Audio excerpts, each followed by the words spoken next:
getting at with the book script? Spit that shit out, man! Do you want to form an alliance with me? Absolutely, I do. Good. Go outside, nerd. Get out. Go. Oh my God, I did not think he was going to do that. That scared me. That actually scared me a little bit.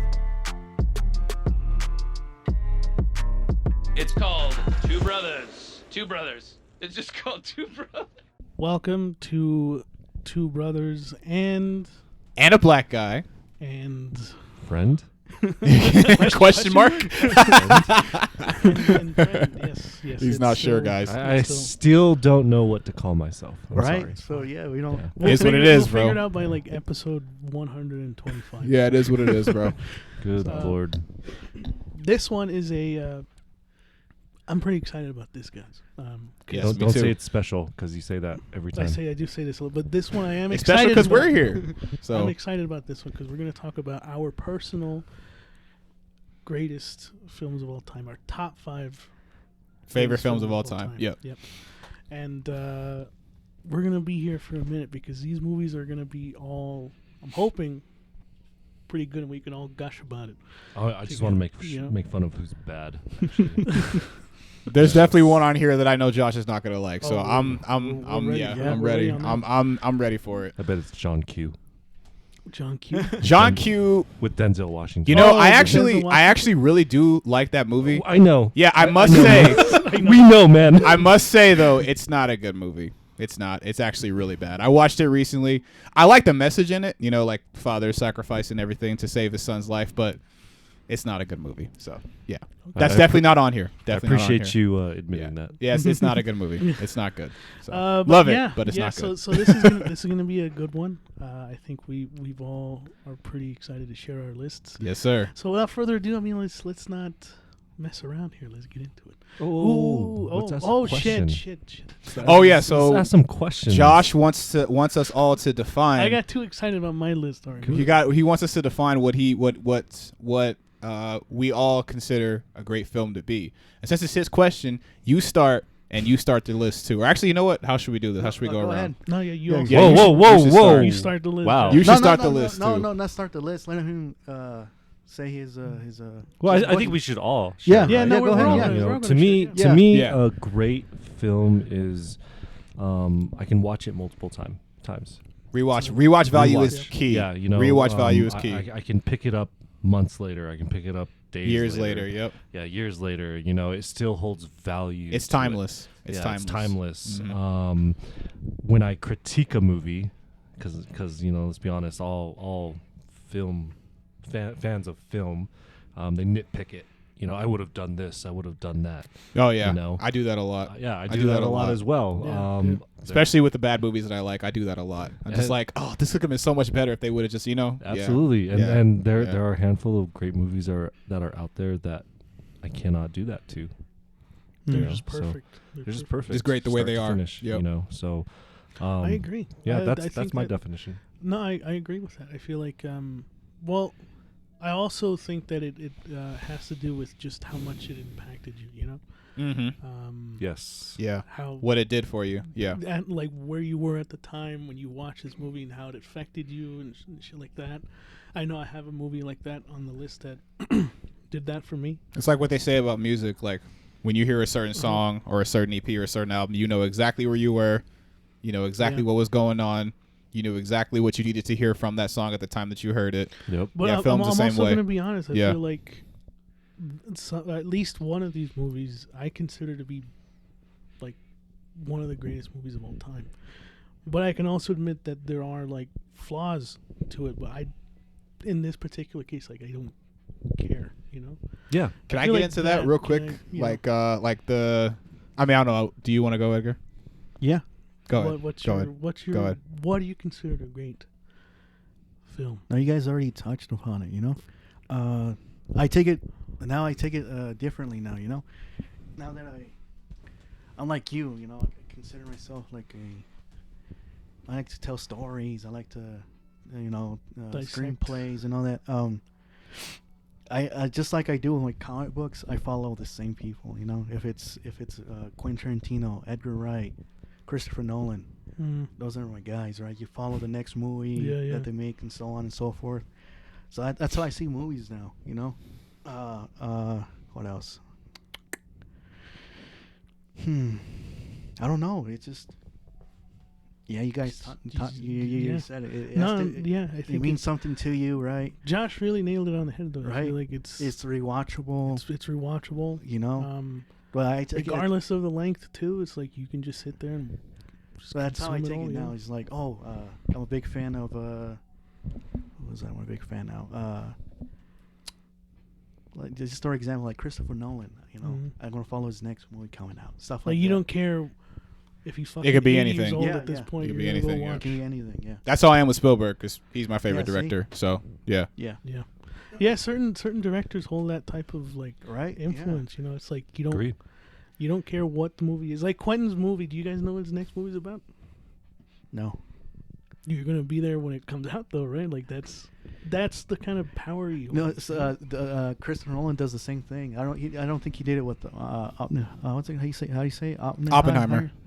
But like with the Dark Knight and Tenet, he would have 10-minute screenings and shit, and people would go, Yeah, right? yeah. So yes, there's people that have that. I don't want to say power, but like, you know, They have that type of fan Yeah, base, yeah. dude. That Mhm. They got they're that gonna draw, go the there. Yeah. lineage. Mhm. Yeah, Yeah. for sure. Yeah, I agree. So I guess go off the subject. Directors make a big difference Yeah. on great movies. certain directors. Yeah, Oh, here comes I Josh agree. with his reasoning. You want to? No, I think Hey, we're that's on the that's subject. A fair question. We're on the subject. Yeah. No, Yeah, certain because- directors. Certain directors. I think Because so. to be honest with you, my top 5, I never even once thought About the director. of the director. I agree with Josh. Yeah, There's one same, movie that actually. I have that's Yeah, like, I don't same. really- I know why. Like I love this movie, but I can't tell you what the director's name is or like what other movies he did Yeah. afterwards. Like certain directors, yeah, for sure they Mhm. like you will follow and be like, I think his filmography is perfect or whatever. Mm-hmm. But certain movies, I'm just like, nah, man, I just fucking love this one movie that this guy made. Yeah. You know.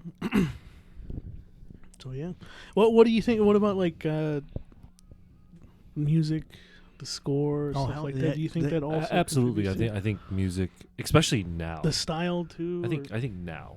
yeah. You know, when I think about of older movies that I love, you know, I didn't care so much of the score. Yeah. Same. Versus now, it's definitely a big part of it. Do you go in watching a movie being like, I'm hoping that the score also kind of adds to the film, or is it just something that like it's like an afterthought where you're like, damn, that score was actually really good? Yeah. Yeah. You know what? I don't know. It depends on Yeah. if I know who the composer is. Then you're like, I'm I'm you know, ready and because like I yeah. think you know, because I mean, you know, I'm a music head, so music is very important part of film for sure. But yeah, because okay, like Hans Zimmer's my boy, so He's a really any good films composer. he's composing, you know, it's great. I don't know how to say his last name for the life of me, forgive me, but Ludwig. Yeah, I know. You know what I'm talking about. He yeah. composed Black Panther, Oppenheimer. Tenet, Oppenheimer. Yeah. If he's doing a score, I'm there for it. Lauren Balfe, he did Assassin's Creed 3. He produced with Hans Zimmer Modern Warfare 2. Yeah. And he also did Mission Impossible. Henry Jackman did Uncharted 4 and Captain America. So you you're know, saying those? yeah. So like if I hear like one of my guys, like one of my composers, I'm just like, oh, I'm there for it. You know what I mean? No. But yeah, I think there's certain movies that like I anticipate the music is gonna be great because like we're going back to the director thing. Like you watch previous movies from that director and every single score is a banger. So it's like with Nolan, right? You know, I agree with that, but I yeah, also think so- that there are a lot of. I think you have one list, and I can't even think of the score actually. Mm-hmm. I What don't is wanna- it? I want to ruin it. Your movie. We just talked about it earlier. I want to do spoilers. You yeah, I talking know what you're one talking that was about. on his Yeah. list. John Williams. Yeah. John Williams. John Q, you mean? No, not John Q. No, not John Q. We're talking about the John music Williams, the of a certain composer. movie. Is that what you're talking about? Yeah, like that. Yeah. that- I don't think of that movie as memorable for its score. Oh, okay. You know. Well, I mean, if you hear it though, everyone knows it. You know what I it's- mean? I just yeah. think of it as silly. Mm. You know, The like- music. You're saying. Yeah, the music, the score in that, but it's still a great movie. Doesn't ruin it. I don't know. Maybe I'm just overthinking it as well. You know, scores that stand out are like. Oh no, yeah. Like I'm kind of contradicting myself, but older movies like Rocky, Oh. iconic score. Oh no, yeah. You know, absolutely. No, You know, sorry. No, no, go you're ahead, good. go ahead. You're good. Go ahead. No, just that was one of now that you remind me. Yeah, that was one of the other things I look into now is the score. When you're thinking about a great movie. Oh you're fuck! thinking For a minute there, I want to be John Carpenter, dude. Yeah. Because he, Oh yeah, he composes yeah. his own He music. composes his own And music. that- Oh, it makes okay. it so Yeah. fucking easy to do, Yeah. right? John Carpenter's a great one. Mhm. Quentin Tarantino with Hateful Eight. What's his name? Oh, and Inicio, I don't know his last name. Yeah, but you know what I'm talking about. yeah, he did like The Thing, basically. Oh yeah. That's he's actually a composer on my list too. Good, the Bad, and the Ugly. Yeah, he did that. Yeah. That is one of the best scores of all time. know, I yeah, love so, that yeah. score. Yeah, Sorry, for yeah, sure. I just wanted to put that in there. No, Like, yeah. music is also adds. I think it's Inicio Yeah. Morricone. Is that how Yes, you say it? that's Yeah, correct. that's how you That's say it. correct. Yeah, that's how you say it. Yeah. Okay. So yeah, sorry. Well, shit, man. I'm ready to. Do you have anything else you want to? I had one add thing I on wanted to to it? add to this Okay. Go ahead, conversation go as ahead. far as like the greatest movies, like what I consider to be a great film. Uh-huh. So first of all, so growing up, like I mean, I'll always have a love for film, but I'm more in the music space now. And there's a part of that too, because like I said, I make music based on film, and I even do music videos. So even though that's like the very like micro level short film, a music video, it's still, I would still consider them short films. Maybe not like story wise as much, but I mean, it's a part of video content is a part of music content. You know what I mean? So there is that aspect of it, but you know, filmmaking was like my number one go to like career for like the longest part of my life up until like the past 2-3 years, right? So with that said, I grew up with developer's curse, meaning I could not, if I, and you know what, I gotta be honest, it wasn't really so much my opinion of the film. I was really more concerned about society and the film community more than anything. I was that guy who would I would always go to Rotten Tomatoes to see if a movie like was fresh or higher, and if it wasn't, then I was just determined that I couldn't like it. You know, I was that pretentious guy, you know what I mean, back in the day. Now I don't really care, you know, because as I got older, I realized, you know what?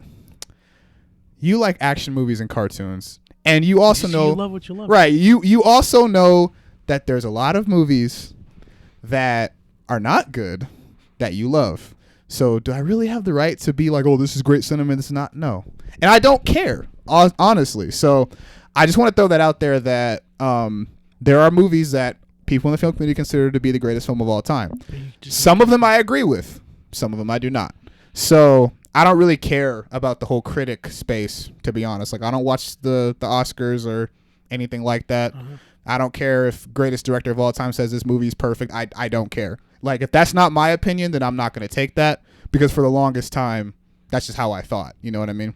So I just want to throw that out there first. What I consider to be a great film, yeah, just things that that have impact on me. Film was my first love, even before I had a relationship with God. So I definitely go towards the movies that they speak to me in a way that they don't really speak to other people. You know, because you get different things from movies versus what someone else gets. You know what I mean? Like I'll watch a movie and be like, oh, I love the message in this, and then someone else will see it and they'll be like, cinematography was good. You know what I mean? So we all get different things from the movie. Yeah, it's like him, right? You know what I mean? Exactly, So exactly. Absolutely. That's yeah, what so we I love all think the for time. me, great films are the ones that have, you know, great stories, great characters, timeless. Like you can pick it up, you know, at any time and watch it again, and it's still maybe even, you know, catch something new. It's kind of like when you binge watch a television show and you know the show is great, but then you watch it again, you're just like, I didn't notice that the first time. You know what I mean? So it's like if you can pick up something new from it, that's always great as well. Yeah, I agree. So yeah, just things that make a timeless story, characters, music. I'm a sucker for like certain themes, and you guys will probably see a trend in that as I talk about my top 5. But yeah, that's all I have to say about that. So I want to elaborate a little bit more Yeah. on the Rotten Tomato score. Okay. You know, Yeah. can you guys think of a greatest movie of all time that's garbage? Oh, that's you're about to read. No. That Think about that. that had like a less than certified fresh score. Yeah. No. It was certified rotten.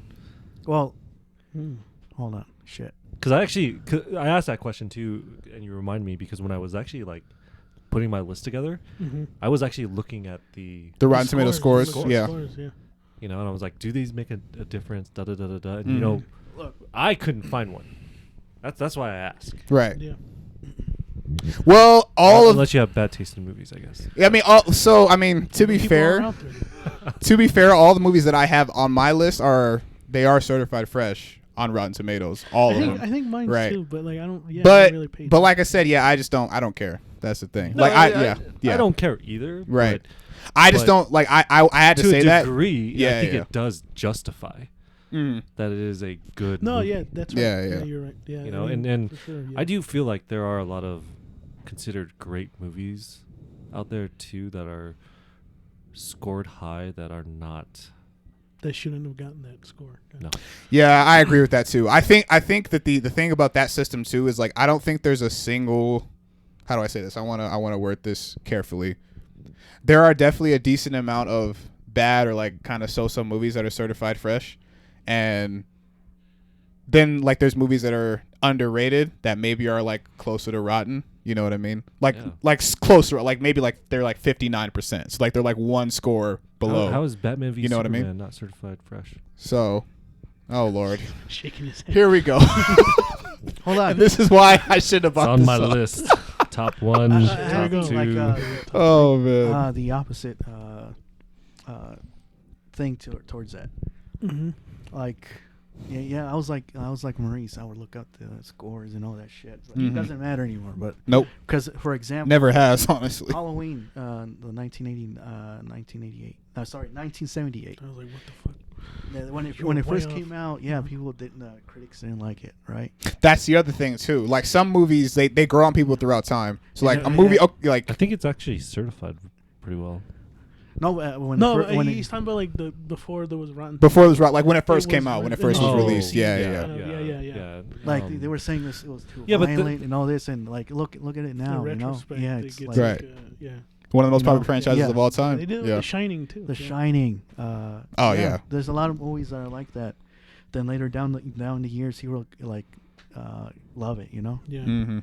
I feel like the cult following for films like that was like defined by the internet, you know, because like back then you only had like the certain news outlets maybe, and you'll see commercials and like reviews maybe on like TV, Roger Ebert, and then you know internet pops off, and that's when cult followings really begin like that, you know. So I also wonder like how much of it was influenced just by other people, just following the crowd, right? You know, like. You know, The Dark Knight is one of the greatest movies of all time because 80% of the other people enjoy it and do love it, right? And then you know, so. Honestly, I know I agree with it because there's certain movies that come out and people are like, "Oh my god, guys, this is the most scariest movie." It's like, all right, now I know it's a little much. Not the scariest movie. Like I'm gonna watch it and judge for myself. Like I feel like a lot of people put too much like. There's also the fact that like post like 2005. Because nowadays a movie will come out and it'll be on physical or on streaming within like a month to like 5 months at the latest, right? But back then you had to wait an entire year to see a movie. So you have to assume that there's at least a decent amount of people who didn't see the movie and they just said what was popular, like Josh is saying, you know. So yeah, I mean, until you see it for yourself, you have to develop your own opinion about it, right? So I mean, it's like word of mouth carries, and you don't want to be the odd one out, you know. So yeah. I mean, okay. I feel like we're just a tiny bit off topic, but it was a good. No, I mean that was a good. Sorry to waste your time, Alberto. I think that was a good introduction. It was a good introduction. Lord, man. It was a good introduction. But Josh, let's get into your top 5. I want to hear what your number 5 is, and we'll go. Dang, put me on the spot. No, you know what? I'll go this way. And all right. Be last. So I'm probably gonna get a lot That's of for hate last, for this. I had to put this on the list. Please, really, don't tell me it's Batman v Superman. I had to put this on the list. Oh God! And I felt like if I will clown on you so hard, Josh. I swear to God, it better not be BBS. I swear. You guys are gonna like this one. Naughty Nurse. Naughty Nurse. I never heard of this. You guys never seen it? 5. This is your top 5. Yes. Yours is 5. No, I've never heard of this. Okay, shut up, guys. I'm joking. All right. God, I got Alberto looking at me all serious over that here. sounded like a porn. I'm like, we're not here for that. Like, No, just move on. Just move on. Nice, Just move man. on. Please, please, please. Porn over here. Oh my This God, guy's bro. Gross. Naughty nurse. Jesus Christ. I had to put The Thing as my number 5. Oh hell yeah, that's a good John one. Carpenter's The Thing. A repeat from the. I had top to, five horror. and I know that I talked about it in my top 5 horror movies of all time, but I've seen this movie so many times, so much that it is so perfect. The character development, the fear of not knowing what is going on. The cinematography is actually great. The puppeteering of the alien is The creature so effects great. are crazy. Creatures effects Crazy, are bro. so Yeah. great. The fact that also movies have mirrored it because it's labeled as one of the like perfect movies of all time. Quentin Tarantino has done it. Yeah. Hateful Eight. Yep. You know. Mhm. The Western thing. Yeah, no. Wasn't like Reservoir Dogs like based on the thing too? Reservoir Yeah. Dogs as well. Yep. It's also a movie that we just got done talking about. Initially, was received pretty poorly as well. It was. Yeah. And People were just like, "This is such a weird movie. It's so fucking like crazy, and like we don't like the practical effects. It's too disgusting." And yeah. now you look at it, and it's like it's fucking amazing for the time how great it looked. The practical effects and everything, you know. Oh, absolutely, absolutely. It's a great story. It's so simple. You know, anything that I guess impacts you in creating some type of the feeling of being uncomfortable. That's what John Carpenter is so good at being a director, and he just does it so well in making you feel like you're there and that you can't trust who's around you. And then the shape-shifting created a lot man. of I'm paranoia. Paranoia. Spot, Josh. Please. Tell me, what was a scene like that from the thing that got to you the most? That was like, oh fuck, this is too uncomfortable, or it was too it was not too unnerving. Sorry, but so the most like intense scene, Yeah, or one of the most intense scenes. I think there's like several, like when they find that guy outside and he's like transformed, he has like the hand, you know, and then they're just watching him as he screams. That was probably one of the most uncomfortable scenes, and they just burn him as he's still squealing.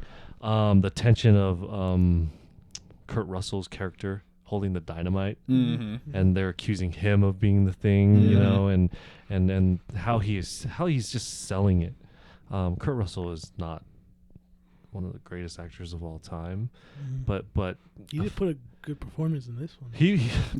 you know, he works so well with John Carpenter. Yeah, and it shows, and I appreciate what he did, and what the other actors did in this movie. Man, I just had to put this on this list. I was like, I can't do it. I talked about it. This is, but I mean, I feel like I would be doing a sin, a disservice. It's sacrilegious to you at this point. Absolutely, Yeah. absolutely. Okay, All right. that's a good number 5. That's a good way to. The Thing is the shit, bro. I think that I watched that one about, I want to say like a month ago. I love the way it starts too, with him like the helicopter chasing the dog, because you're just like, why is this asshole trying to shoot a dog? It's messed up, right? But then you know, you see the scene later on in the cage with the dog who's a fucking alien, and you're like, okay, this makes sense, you know? Even the It's ending, an open-ended ending, It's an open ending, and it's open ended. It's, I don't know what direction it's gonna go. Who's the thing? Who isn't? They never figure it out, do they? No, they never there's figure so it many, out. Like, because everyone thoughts and transforms at some ideas. point. And it just ends, and people to this day still talk about that ending. Yeah, There's they so many dissect YouTube videos. every little Yeah. scene. Like, if you see that McCready, if he his left ear, or like this thing, the way he moves. You can make an entire YouTube channel just about analyzing The Thing, like an entire 100%. channel, like not even just like an entire channel just on that, you know. And like usually I don't like movies with like downer endings, especially if there's not a lot of like, you know, if there's not a whole lot of inspiration in it. But I mean, that wouldn't really work for a movie like this, you know. Like it had to end like that, you know what I mean? It only made sense. So yeah. No, Thing is where it's at, bro. Thing is where it's at. What did you think? What did you think of The Thing? I'm talking about the Thing. I appreciated it. The prequel. Because there's a John Carpenter one. Is there one before that, or is it after it? So it was like a 1950s movie. Yeah. I have seen it. It is actually rated one of the best, like, top movies of all time as well. Mhm. Not nearly as iconic. No, I can't put, like, John Carpenter perfected it, but it still has the same context. Obviously, timing is everything too, right? I wasn't in that era. You know, I was born in the 80s. Right. You know, in the 90s, I watched it. It was one of the first early horror movies that I've seen. Can I really take a black and white movie serious? And what did you know? think of See, I like old movies though. 2011's? A lot, The Thing? actually. So I appreciate it. I appreciate that it aligned really well with the original one. Yeah. You know, when it showed, like, that guy cutting his wrist and he's, like, sitting on the chair. Yeah. The merger of those two guys becoming that one alien. It's, like, burned. I appreciated it. I wish that the whole teeth the teeth thing was just cringe. Yeah, it was. Kind of I wouldn't say a reach, but it just felt like, oh man.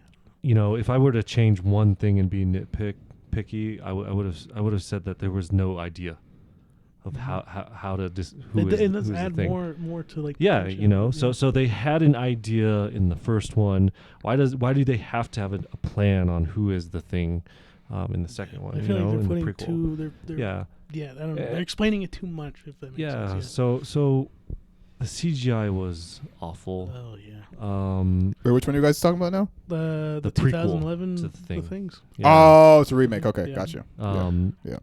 Prequel. Yeah, prequel. Oh, it's a prequel. Yeah. Okay. I appreciate it for what it is, But it's not great. But it's not great, and I can't hate on it. Yeah, I don't hate on it 'Cause- either, but yeah, it definitely is an eyesore. Being like, you could have done practical also. Like, why did you have to? I feel like some of it is. Some of it obviously is. practical, So they did actually, after that movie came out, there were a lot of movies that came out and did practical effects again because of the hate that it got. Because it was like, why didn't you do a practical like the original?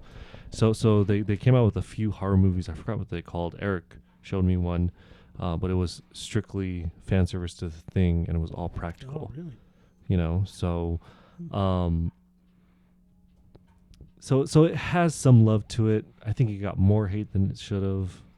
But you can see why it's not obviously as good as. No, yeah. But Okay. but it shouldn't have been hated on as much as it got. Yeah, I will agree. say that. I agree. That was a little off top. I just wanted to know what you thought of. What did you think of it? I enjoyed it too.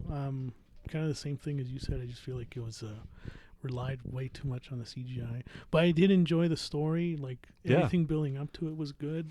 You know, there was some good like tension, but I don't know. I just feel like it was.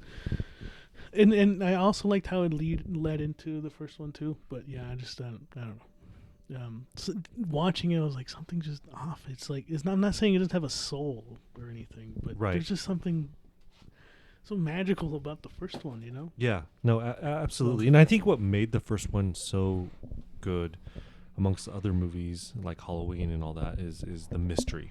Yeah. Like I don't want to know. Like when something as scary as The Thing, as Michael Myers comes out, what really terrifies me about it is about these things. I don't know why. There is no why. Yeah. Yeah, no, I agree. That's what makes horror. We're talking about horror now, but to touch on it, yeah, I think that's what makes horror great. That's why I The fucking fear of talked the about this unknown. movie, baby. Yeah. That's why I talked about it. All right. Cool. Yeah, let's get into my number 5. It is Kevin Smith's Clerks. Oh shit! Yeah. And I'm not hating on this, but I was Yeah. actually wondering if this was going to be on your top 5. Yeah, it's on my personally, top 5. Yep. it is. Sorry, go ahead. Yeah. Go ahead. What? What? You gonna leave it like that? what were you? Just, you want Edgar over here? What? He said it's what? He's like panting. He's like What? scared. It's so fucking good. Okay. He wasn't I gonna didn't want to shit on take. it. I didn't want to take his Oh thunder. my god, bro. Clerks is so fucking good, and it's so underappreciated. I'm sorry. I don't mean to take your thunder, it's man. okay. But okay. I thought about this, No, like yeah. you know. No, yeah. So look, Clerks. Oh my god. I mean, me and Edgar can talk about this shit for days, but like, it's I can put it on and I can watch it. I can fucking tell you all my favorite lines from that movie. I've read the fucking script, studied the fucking script, studied the dialogue, and it's like one of the main reasons why I love it so much is because of like the story behind it and how Kevin Smith created it, and like how he sold his whole business, and his comic book collection, sold every fucking comic book he had for it and everything, and it's just that's so inspiring for someone who is still wanting to be like an aspiring filmmaker, who wants to be, you know, a writer. And it's like, I don't know, man, if I love everything about that movie, and I love how it paid service to every character after it with 2. Fucking, we won't get into 3. I fucking bawled my eyes out. I told this so to Edward, good, dude. Clerks 3 is the only movie that made me fucking cry. And when I was leaving, I was just like, oh man, I can't stop crying. It felt like I saw someone like close to me just like pass away almost. It's a little hyperbolic, but like still, man, it's, oh my god. No, I agree. It's like you said, you follow these characters from the first movie until like, and it's such a fucking hilarious movie too. This is a comedy, right? Yeah. Clerks. Okay. Yeah. Black and white. It works so well. It was, I mean, in my opinion, way ahead of its time in terms of like the kinds of shit that they would touch. Talking about like basically what we're doing now is what they did in Clerks. They just talked about fucking movies. Kevin Smith managed to make a movie where all they did was talk about Star Wars and talk about fucking like their relationships and all that shit. The fact that they're able to also tell a great story and cross the line in so many aspects is there's some dark shit in that movie too, but they make light of it. It's like you laugh at it, though. It's still hilarious, and it helps that, you know, for someone who works in retail, you watch this and you're like, oh man, he's saying everything I wanted to say to these customers, or like about the whole world and everything. Oh man, I fucking love Clerks, and it's so fucking good, dude. Brilliantly paced. Dialogue is fucking fantastic. The fact that Kevin Smith basically had his whole family in it. Oh, dude. Clerks is a movie that if you haven't watched, you have to monkey can do your job. That's right? Yeah. Well, 37. Oh my god. Yeah, right. Hey, it's such a good fucking. If you haven't seen it and you want to like, and I know that Kevin Smith doesn't really like, you know, he talks about how like, oh yeah, my movies are whatever, but yeah, he shits on himself. He shits on himself a lot. He really does. But I have to say, like, I think he's just trying to be humble. Yeah. No, his movies are really bad. Yeah. Actually, so his movies are legitimately his pretty movies, bad. yeah, but I like, love them. I love them. Yeah, but it's Mallrats. Mallrats. So wait, did he Dogma? Chasing Amy? Chasing Amy. Woo. Did he? So I still haven't seen Clerks. So I need to watch this. I'm not gonna look at you like get the fuck out of here, but like I need to watch it. You need to watch it. It is an overlooked movie, but I do need to know because I mean is an overlooked movie. I've heard of it, but I still need to watch it because I know who Kevin Smith is. Question: did he direct it? Yes. He directed all three of them. Directed, edited, did everything. Okay. Yeah. Everything, okay. everything. All right. Cool. So a question real quick. Yeah. I will watch it. I promise. I will watch it. I will watch it. You obviously watch a Kevin Smith movie for his dialogue, like Quentin Tarantino. Yeah. How do you rank him as a director of dialogue? Like Martin Scorsese's is up there. Obviously, I feel like there's something to Quentin Tarantino's dialogue that is just so fucking like captivating. But with Kevin Smith, you feel like you're a fly on the wall, and you're just like one of the guys, kind of, you know. And I finish, yeah. One of like a perfect example. If you want to know how great he is in dialogue, watch Tusk. Watch the scene where Wallace meets what's his name? Shit, I don't know, but you know what you're talking about. Yeah, he talks to that old guy. It's like 5 or 7 minutes, and they're talking about Hemingway. And they're talking about like that old guy's like his life and what he did and all this shit. Like, it's so brilliant, man. And I watch it and I'm like, that's the kind of fucking dialogue I would like to like emulate. And I know it's crazy to be like, you want to be like Kevin Smith? You want to write like him? Like, fuck yeah, I do. I think he's, you know, to your point, I think you're saying he's the greatest of all time. I think he's the greatest dialogue director of all time. Because he makes it sound natural. Yeah, too, and you said it perfectly. I mean, that's the best dialogue. Dialogue that's feel actually like real. You're part Yeah. of the movie. Like you're one of the guys. You're there. I And the fact that he's so relatable uh-huh. as well helps out. Exactly. And it's like that's why I give all my credit to Kevin Smith, like in terms of like how I write, was because I watched fucking Clerks like 100 times and read the fucking script, all of the transcript and everything, because I just consume that shit, man. Like Clerks is just, I love it, dude. It's, Is it one of the greatest trilogies of all time? Yes, hands down. Yep. Top 5?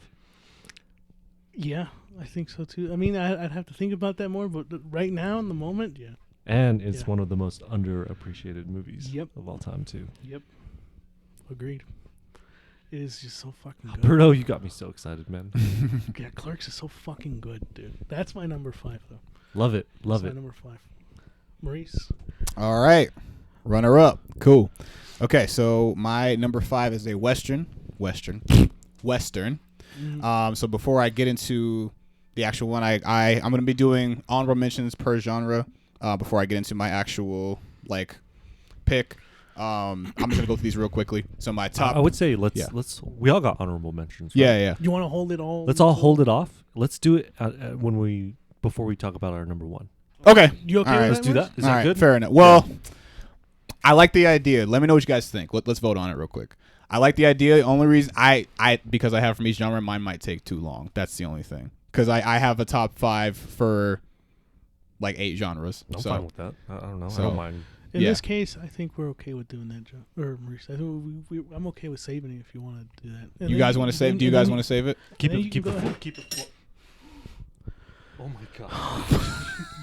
Get the fuck out of here. That happens all the time, dude. Don't worry about it. Oh Lord. So- Yeah, just to keep it flowing like that. Okay.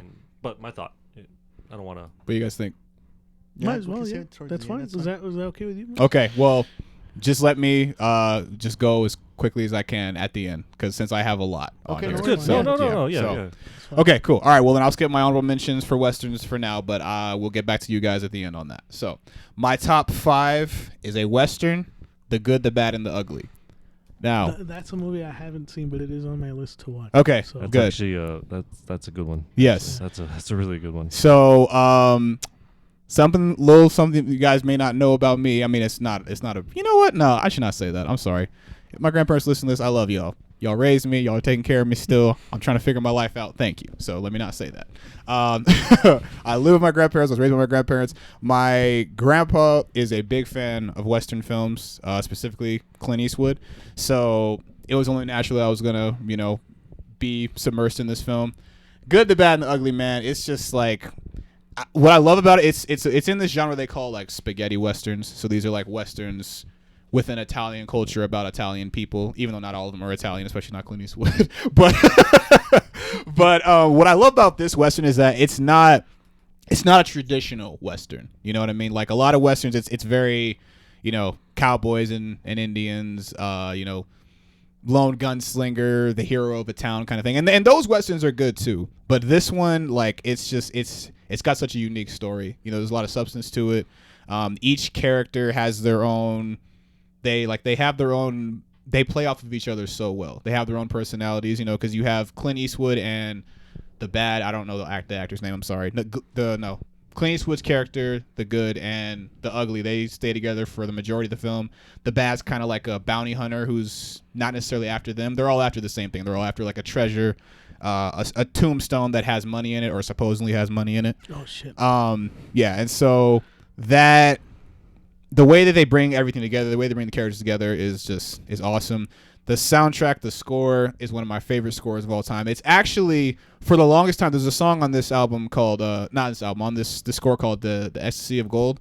I didn't even know that was the name of the song for the longest time. I heard this back when I was like 10 or so, and I couldn't find, it was in like a different YouTube video, so I didn't know it was from The Good, the Bad, and the Ugly. Then I watched the movie, and I'm like, oh shit, that's where this is from, and it's like, it made me love it even more. Great action, great story. Really, like, a lot of depth within the characters. It doesn't get too in depth with all the characters, but you get enough from each one of them to just like love to follow their story. Yeah, I mean, it's like when it comes to westerns, you just can't not. And the ending. This is honestly, I think this is one of the best movie endings of all time, because it's not necessarily like, it's not a downer ending, I wouldn't say, but it's not necessarily like a happy one. You know what I mean? But is it a satisfying? yeah, it's like it's a draw. The Western, the classic Western, like, draw. But it's between 3 of them instead of 2 people. Well, it's not spoiled. And no, I'm not gonna say what's gonna happen. Okay. You have to watch it. But the way that they execute it, like, is so awesome, because like they don't really do much throughout the entire scene, and then when it happens, it's like, so it's The Good, the Bad, and the Ugly is just. I saw it a long time ago. Alright. It's on my list. Well, not this specific list, but for westerns, it's pretty high up there. Yeah. So you would say this is like the greatest western of all time, by definition, for you, right? Based on your list. For the sake of this list, yes. For the sake of this list, yes. I was gonna ask. I mean, So. because it's a pretty long movie, right? It's almost like 3 hours. It's close to 3 hours. I want to say 2.5. Is it paced Yeah. well? Oh yeah, hell So yeah, too? yeah, definitely. And the thing that's cool about that too is like, because this is an older movie, and it's like 70s, late 70s, late 60s. It came out in 60s? 1966. Oh, shoot. 1966. Yeah, so it is definitely an older movie, like one of the OG like westerns, like at the peak of western films for sure. So there's definitely like a few things that like might mess with people watching in the modern times, primarily like lip syncing, because it's some of the characters were Italian and they had to do like English dubs on certain parts that they didn't need to, and those parts aren't great, I won't lie, but I mean that's more just the time than anything, Dude, shit. But yeah, so go ahead, Alberto. I'm sorry. Yeah, I just said that I never watched it, but we kind of did watch a version of it, didn't we? Yeah, the good, bad, and the weird. The Good, Bad, and the Weird.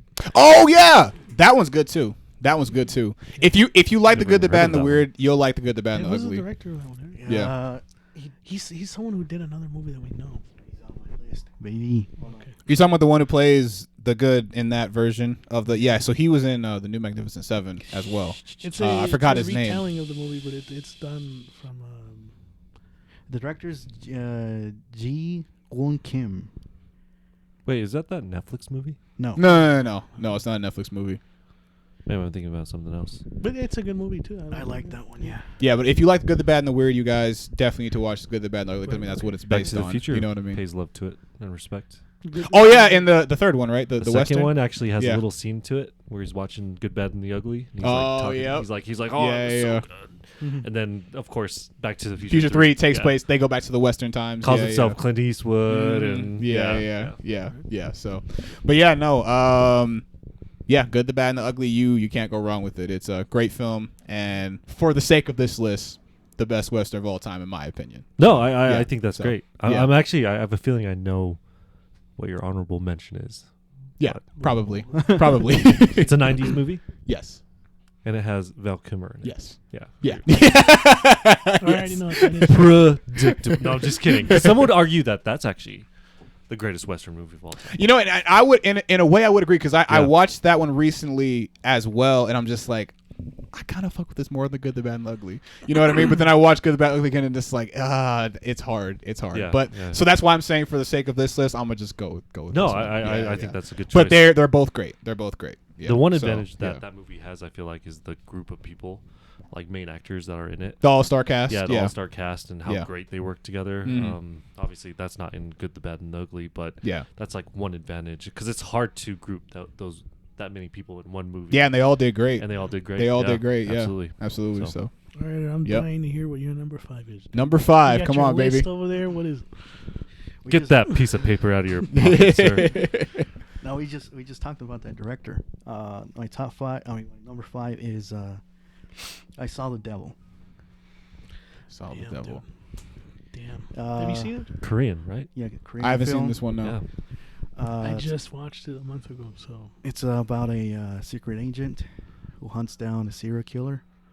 It's mostly like a cat and mouse type of thing. Mm. it is so fucking intense. So it's basically him hunting him down. Like, it's kind of like watching it the serial killer's perspective too. Like he's like surprised that he's being hunted down, Yeah. right? And all this shit. Eric, dude, I felt like such a moron. I watched that movie, and when it ended, you're like, "Yeah, it's the guy from Old Boy," and I was like, Yeah. "How the fuck did I not watch this movie and know that that's Old He's Boy?" not just a serial killer. Like, remind me, he's a cannibal. Yeah, Yes, he's that yes, too. He yes. eats people. Yeah. Okay, that's great. That's such a To me, when I heard the concept for it, I was blown away. It's like hooked, this is hasn't done before, right? And dude, I fell in love right away. That scene where he's in the car with those other people and he starts fucking stabbing everyone, and it's oh my god.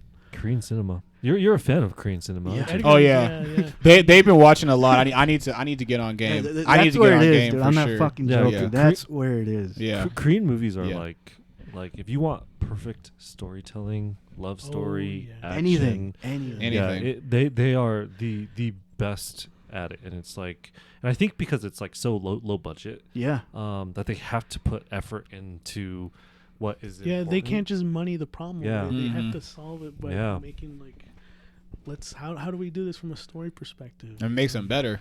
Honestly, and the ending is so fucking good too. Yeah, Sorry. the actor who played the old boy, he kind of retired because there was a thing going on in Korea with actors and shit.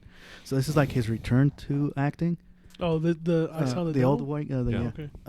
But dude, I was just blown away. Like the concept, the Yeah, story. me too, man. I felt for the guy. You know, towards the end, you feel like, was it all worth it? You know, because The when guy he who's has hunting the serial killer. when he has this the serial killer trapped, right? Spoilers, Maurice. I don't. I'm not. He yeah, has him trapped, right? And, Okay, and he alright. just tells him like, "Was it all worth it? Do you have any fear and all this shit?" And Yeah. the serial killer just like up to it says like, "No, Yeah. I don't regret anything." And da da da. man. da. Oh my god. Right? Yeah. Dude. It's just and the pacing too. It feels like it's like a 2-hour movie, but it's like nonstop. just with it. goes Yeah. quick. It's what's cool about it too is again I'm gonna talk about The Last of Us Part 2 for a Go second. ahead.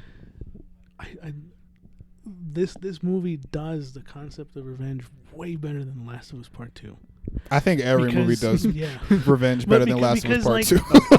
the moment when the guy's hunting down the serial killer, you as Fucking an hate audience that game. member is like, I don't know if I want him to go through with this shit, man. Mhm.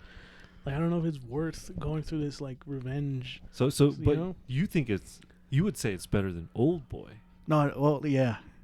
Well, for me, yeah. For me, For yeah. you. I got a like I said, when we watched Old Boy, I was expecting an action film, right? Mhm. Oh yeah, that's right. That's what I remember you everybody. saying that. This scene, right? And that's all they showed. They And I think that's understandable. I'm Uh-huh. gonna cut you off. I think that's understandable because if you haven't seen Old Boy, literally the only thing you hear about that movie is the fucking hallway scene. But that's because you know what it's I mean? been like yeah. why it's one of the greatest movies of all time. Because that scene's been that's been replicated a million times. Exactly. Yeah. They did it in That was a one take, Sifu. right? Sifu. The one take, they right? did it in Daredevil. Mhm. The Yeah. series. The one takes in Daredevil were so fucking good, you bro. know, so They were so good. No, I'm just Hard really boiled. surprised. Yep. No, Hard like, boiled, yeah. Yep. Mm-hmm. no, yeah, just like that's what I had the mindset towards Old Boy. Well, so did you watch I Saw the Devil before Old Boy, Yeah. No, yeah. Mhm. or it was before you saw Old Boy No, I saw the Devil first and Old Boy. and then Old Boy? Would you be willing to go back and watch Old Boy? Maybe like I think so. I feel like I'm gonna do that too. Because I like don't I know said, I what was it expecting was, something man. else. Yeah, know? I think I went in with the wrong expectations. Yeah. And I didn't say it wasn't a bad film or anything, but I was like, I was expecting something Yeah, else. I think I gotta watch Old Boy again. Yeah. I think I really gotta give it a. Old Boy just does such a good job at making you feel like shit. Yeah. that is Especially with that such- ending. Oh my It is god. such a fucked up movie, such a mind fuck. Yeah. Can you imagine? I don't want to Yeah, imagine. you just don't know how you feel. You Right? Yeah. Yeah, it's Very uncomfortable, like to just watch the movie. Yeah. yeah. And but it's a good number 5. But that's a good one. Mhm. Actually, I really like that. I really Saw like the that. Devil. Yeah. Nice. All right, Josh. What is your number 4 on your list? Number 4, Back to the Future. Nice. I tell you. Nice. Edgar Nice. said You it saw was that gonna one be- coming? yeah. Nice. I had to. This is the first one, right? So yes, Okay, hell the, yeah. the first one. Hell yeah. You Hell you know yeah. you have a good combination in Marty McFly, and Doc. Mhm. You know, the collaboration is so fucking good. Yeah. You're talking about great soundtracks. Oh yeah. Has a great Yeah. soundtrack. That's John Williams too, right? Back to the Future, I I'm believe. not sure. I'm not sure. I think it is. I I'm think not it too is him. familiar. Probably Hans Zimmer. He's done. Hans Zimmer's done everything, Right. but I think it was John Williams. So, yeah. I think you're right. It's John Williams, I don't yeah. think. God, Robert Zemeckis. Yeah, Yeah. that's the director. Yeah. No disrespect. I don't think he's that great of a director. Is this the director you were talking about, where we were talking about? Yeah. Like, that You know, he just- like What else has he done? He did Okay. Forrest Gump too, right? I he think. does, yeah, he yeah. has done some great movies. Yeah. He's one of. You can say the same thing about John Carpenter as well. You know, like he gets a lot of love and for like horror movies, but is he an Oscar winner? yeah, Is he a box office winner? yeah. You know, But he's still iconic, dude. I'm telling you. no, he absolutely yeah. is. And Robert Zemeckis has done great stuff as well. Didn't he do Gremlins? Yes. Mhm. Oh, I love You know, Gremlins. so- love me some Gremlins. Yeah, so bro. he definitely does have a great reputation. But yeah, there's a reason why they show it in school, right? In Yeah. film school. Yeah. You know, Marty is the cool guy that everybody wants to be. You know, with the confidence and having the girl, and you know, he's not that cool because obviously, you know, people stand up to him, but he won't back down type Yeah. of personality. Skater. The skater, he Right. was a skater. The idea of him jumping over the hood and sliding and making that look so smooth. Oh yeah. Um, Pioneered just- action movies, yeah, man. yeah. yeah. I'm saying yeah, but I never watched it. So You've never seen. You gotta that's see Back to right. the Future, God. bro. You gotta see Back to the Future, Giving me bro. a fucking headache, Alberto. Yeah, you got. I like gotta how- see Back to the you know, Future, you know bro. what's funny? I like how Josh gotta went see from Back to the going like Future. this with Clerks to be like, now you give me a know. fucking headache, dude. Yeah, you gotta see Back to the Future, dude. man. You How gotta do you see see Back to the Clerks Future. and not Back to the Future? You gotta see Back to the Future, bro. That's what I don't started- understand. I started watching it and then I was like, I'll watch it tomorrow. I'm not gonna watch it. Alberto has a bad. He has bad movie habits. He really does. I can't tell you how many. I love you, bro. I love you, but I recommend so many movies. He was like, oh, I'll watch it after I rank him in Modern Warfare. man, Like, I've what seen- does that have to do with the movie? I've seen Like, Die Hard. So you still have a long list, brother. Yeah. You have a long list. Okay. I want to So- do movies, but I've only seen like 5 movies. Also, what I do, We love you, Alberto. what I do love about this movie is they had an actor that before Michael J. Fox who was playing Marty, Mm. and they filmed I think like a big chunk of the movie. Yeah, it Maybe was like Tom Holland. Yep. Tom Really? Holland. God damn it. Shut the fuck up, Alberto.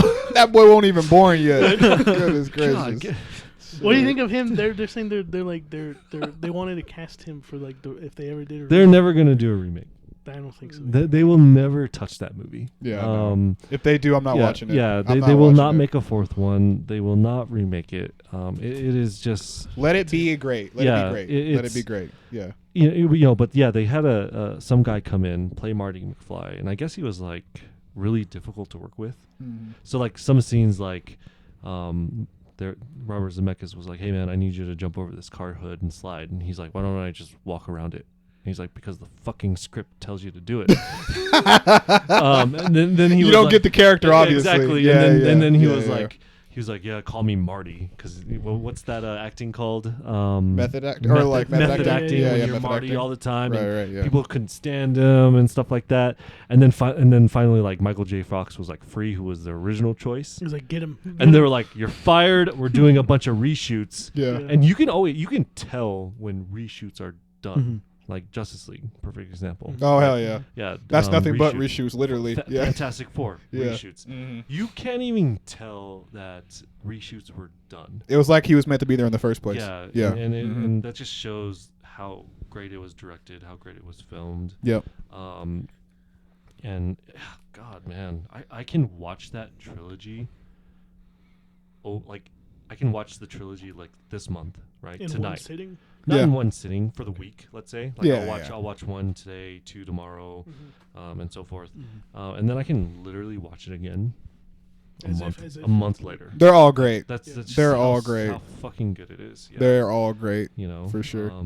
Yeah, it's arguably one of the greatest, by far, probably the best trilogy of all time.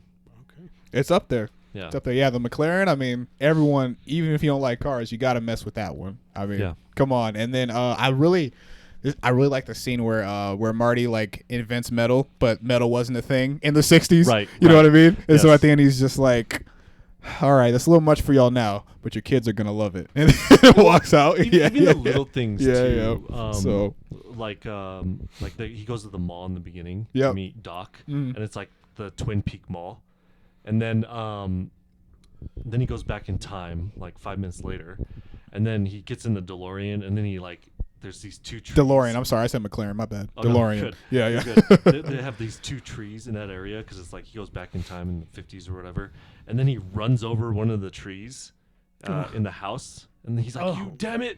You ran over one of my trees, my pines." It's like a farmer, chasing him out of the farm. Yeah. And then like he goes back to the present time, and it's like one pine tree mall or something like that. So it's like little okay, changes yeah, like yeah, that yeah. you appreciate, and man, it is such, and it's aged so fucking well. It has. It's- It definitely has. Yeah. Yeah. Have you seen Back to the Future? The future also Yes. lied to us. It's in So all Yes, of yes, them. it Yeah. did. There's To an no- extent. I mean, to an extent. I There's definitely some stuff in there, like obviously, Biff in 2. I mean, that's Trump. It's gotta be. You know what I mean? 100%. Yeah. Absolutely. Absolutely. But then there's stuff like the we have hoverboards, but they're not really hoverboards. Still on little stuff wheels. like that. Still on wheels. You know what I mean? So I mean, little things like that. But they got some things right. You know what I mean? Definitely, Yep. for sure. Okay. So they got a lot of things right. It's a great movie. But yeah. So yeah.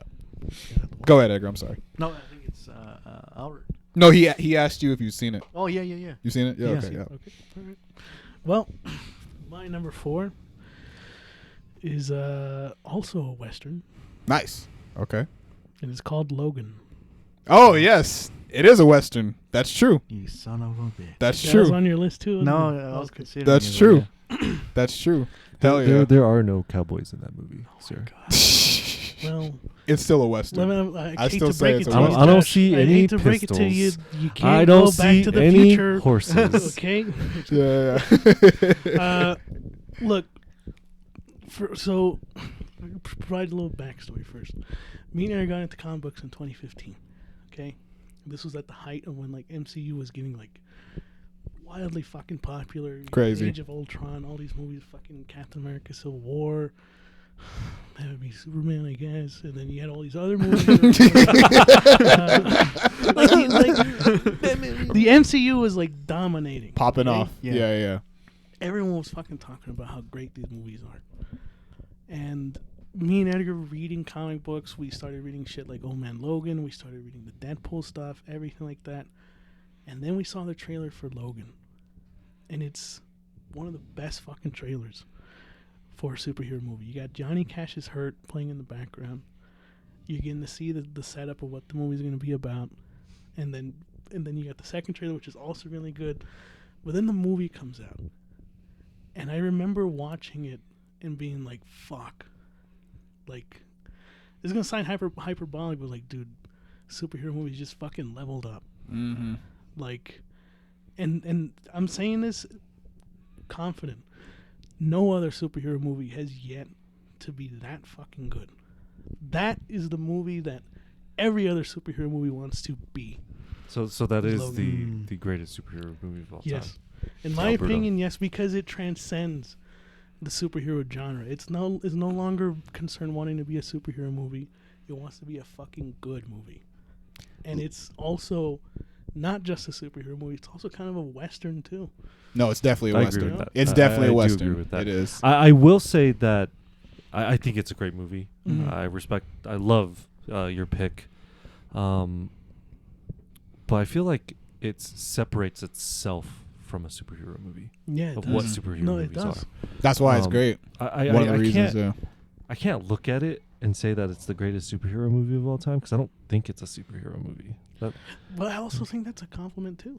I think so Like, too. You know, it's because like, absolutely. that's how good it is. Like, you don't have to be like it's a superhero movie. Like, it's just a good fucking movie. Mm-hmm. Take away the whole like association with Marvel and everything. It's just a movie about like a father and a fucking surrogate daughter and like his time coming to an end, and it's like the era of like, you know, like, isn't that what Unforgiven is about too? It's like Yeah. that's where they took most of the inspiration of, and like yeah, like the Unforgiven's era of- the era definitely of it's a bit of a mutants different is story gone for and, sure, like, but yeah. superheroes are no Yeah. longer that much of a thing anymore, and it's like fuck. And if the MCU, no, it's not part of the MCU, sorry, but that's actually another compliment too. Like Yeah. Logan, Yeah. made by like Marvel, It's its own thing. Fox's Marvel, Yeah. better than MCU Marvel. But if that's where like Marvel movies ended or superhero movies ended, that's a good fucking send off. Yeah. You know? Yeah, and you can tell like you get a lot of love from Hugh Jackman. Mm-hmm. You know, he took a pay cut doing it. His heart's in it, the way he acts. Patrick Stewart. Yeah. Their Yeah. relationship is Mhm. so amazing. Yeah. Um, And it's like, oh man, it also feels like it's a horror movie sometimes. Oh You yeah, know, with like what's the Logan like the Logan doppelganger clone and shit. yeah, the Yeah, clone. when he comes down holding who is it, the Professor no, what's it's his not name? Professor X, it's Laura. Laura, right? Yeah, And you see them looking at each other for the first time. you're just like, oh, what? fuck. It's like Yep. the scene when Xavier's laying on the bed mhm. and Logan walks in and he's talking to Logan. yes. And he's like, he remembers. Uh-huh. Actually, I remember what happened, and then he just puts his fist on his chest. That and fucking moment made Yeah. my heart drop. I'm Yeah. like, Yeah. what the fuck? And also, like, I mean, I love Robert Downey Jr.'s Iron Man, and I grew up with it. But I really like me and Edgar. We grew up with Hugh Jackman. Mm-hmm. You know, for as much One of the as, OGs. like, you know, yeah, One of the like, OGs. Yep. People say like, oh, Batman '89. That was the movie that made me fucking love superhero. Like, no, X-Men was the one that for me was like the very first X-Men the movie. very first X-Men movie. That was Like, that's yeah. what set the bar for comic book movies. Yeah. Yep. Yeah, and it's like you have Hugh Jackman who's It was been that there Spider-Man and Blade. through the entire fucking Yep. series, and it's like, As Hugh Jackman ages, oh my god. And, Have and you then really aged? as he gets buffer. right. Yeah. Right. What's going on here, guys? And then the Wolverine's fact that going he's coming opposite. back in Deadpool and Wolverine, and it's like I'm a little bit like, I know that they said like it's not going to touch Logan and like everything that happened with it. As long as it's a different timeline, I'm good. Yeah. Yeah. Don't mess with Yeah, Logan. but it was Don't mess with such Logan. such a great fucking Yeah. send off for that character. The music is fantastic too. the score is great. The music is good. The music The is music good. is good. Yeah, and like the themes that that's what I love. Those are the type of movies I love. It's also not a feel-good movie. It isn't. It's a got feel good tearjerker. themes, but like it's what it's were you saying? definitely I feel like you leave Yeah. more depressed, you know, and yeah, it's a good send-off and you appreciate it, but it was like, You're emotionally devastated. but Yeah. that's Logan in a nutshell, right? Mhm. It it is a sad story. Yeah, It is you a sad don't- story. He doesn't live a great life. He is miserable. He Yeah. is, you know, he has a lot of regrets, Mhm. and they do a good job executing that and making you Mhm. feel that throughout the movie. And he's no longer like his powers are fading. He's a human now. He knows how He's it dying, feels yeah. to fucking be in pain and and then the last line is like, oh, so this is what it feels like, and you're like, does he mean dying or does he mean being a father? Like, Oh, I think it's both though. God, man, like, Because I mean, that he shit- he developed somewhat of a relationship with her, Right. but like yeah. And you have to appreciate James Mangold when he did the Yeah. Wolverine. Mm-hmm. There's that one scene when that one lady, that Japanese lady, is like, I saw you dying Yeah, with your yeah. heart in your hand, yeah, but yeah. it wasn't really his actual heart; it was his child Yeah, from oh my Logan. God. So, See? so it was like planned, Mhm, you mhm. know, from the beginning. So Yep. Yeah, Yeah. and then Little and things then- like that. And then hearing Laura like call him dad in the very end, it's like, oh fuck, this is gonna. Yeah, and then I don't like. Yeah, it's not a great. You don't feel good, but boy, did I see that movie a lot Yeah. in the fucking theaters. that it is a great movie. It was a. It's a. What about you? What do you want to say? But I know that was gonna be on your list, but obviously it's not. But Not anymore. Yep. He's like pulling out his pin and erasing. I stole it. Yeah. what do you? Because come on, dude. You and I were like. This was the fucking movie. Just man. like Logan is the shit. yeah, I'm Logan is the speechless. shit. It's fucking great, you know. It's a tearjerker, you Yeah. know. Yeah. Now I'm thinking about it now. It's so fucking great. And then talking about like with video games and everything, like I see the parallels like with Arthur and fucking Logan, and how Right. both of them were like realizing that like shit, like we're no longer a part of this era. Like they knew that their time is up, you know. And I don't know, there's something like beautiful to that. Told you. You know? Yeah. Yeah. God damn, so fucking good. Like a, Yeah, that's my number 4. And if we ever made a list, that would be my number 1 for like best superhero movie of all time. Okay. Better change that shit. We have greatest superhero movies of all time. Just kidding. Just I'm kidding. gonna put the Batman on there. I'm gonna just tell you that. The That's Batman? number 1. Yeah. Mhm. All right, I'll put the Dark Knight over it. I mean, duh. So. All right, Maurice, what is your number 4? Right? Yeah, we're on number 4. Yeah. We're number 4. All right, my number 4 is, I guess we'll say this is a period piece. Yeah, it's a period piece. Oh, it's a period piece. My number 4 is Gladiator. I also haven't seen that one. Dude, Gentlemen, we are hot. Gladiator. We are hot. Gladiator. I was nervous. Yeah. But shit's getting good. Okay, all right. You know, Josh isn't yelling at me yet, so we cool. Not in a bad way, at I'm least. waiting on yelling Yeah. at somebody. I almost yelled at Alberto, but I ain't yelling at nobody. Yeah, so no, Gladiator, man, there's a lot I could break down this movie. First of all, y'all watch it, because there's a sequel coming out, and I don't know how I feel about that. But the first one, I'm good. Thank you. The first one, man, this movie, there's just so much to say. I mean, first of all, like, I love just the era it touches, like with, this is the Roman times where, humans are used to like kill each other in the Colosseum as for sport, for entertainment, which itself is just crazy barbaric, but I mean it's something that actually happened. The combat is awesome. Like the combat scenes are just, bro, like it's so cool. And when Maximus's story, because he's a general, and I don't want to spoil it for you guys. Have you guys seen it? Yeah. No, I don't want to spoil it for you guys. So I will try not to spoil. They've only seen 5 movies. I will try not to spoil as much as I can, but sometimes I might have to. But I'll try to spoil it for you guys because I want you guys to watch it. But he's a general. He's wrongfully accused of a crime. Someone who is a part of that takes the throne, and so he has to become a gladiator. So he goes, from highest military ranking to slave to this gladiator game. And just there's a lot of things about this film, like thematically, that I love. God speaks to me through movies, so when I see certain themes, it's gonna spoil it a little bit, sorry guys, y'all watch it anyway.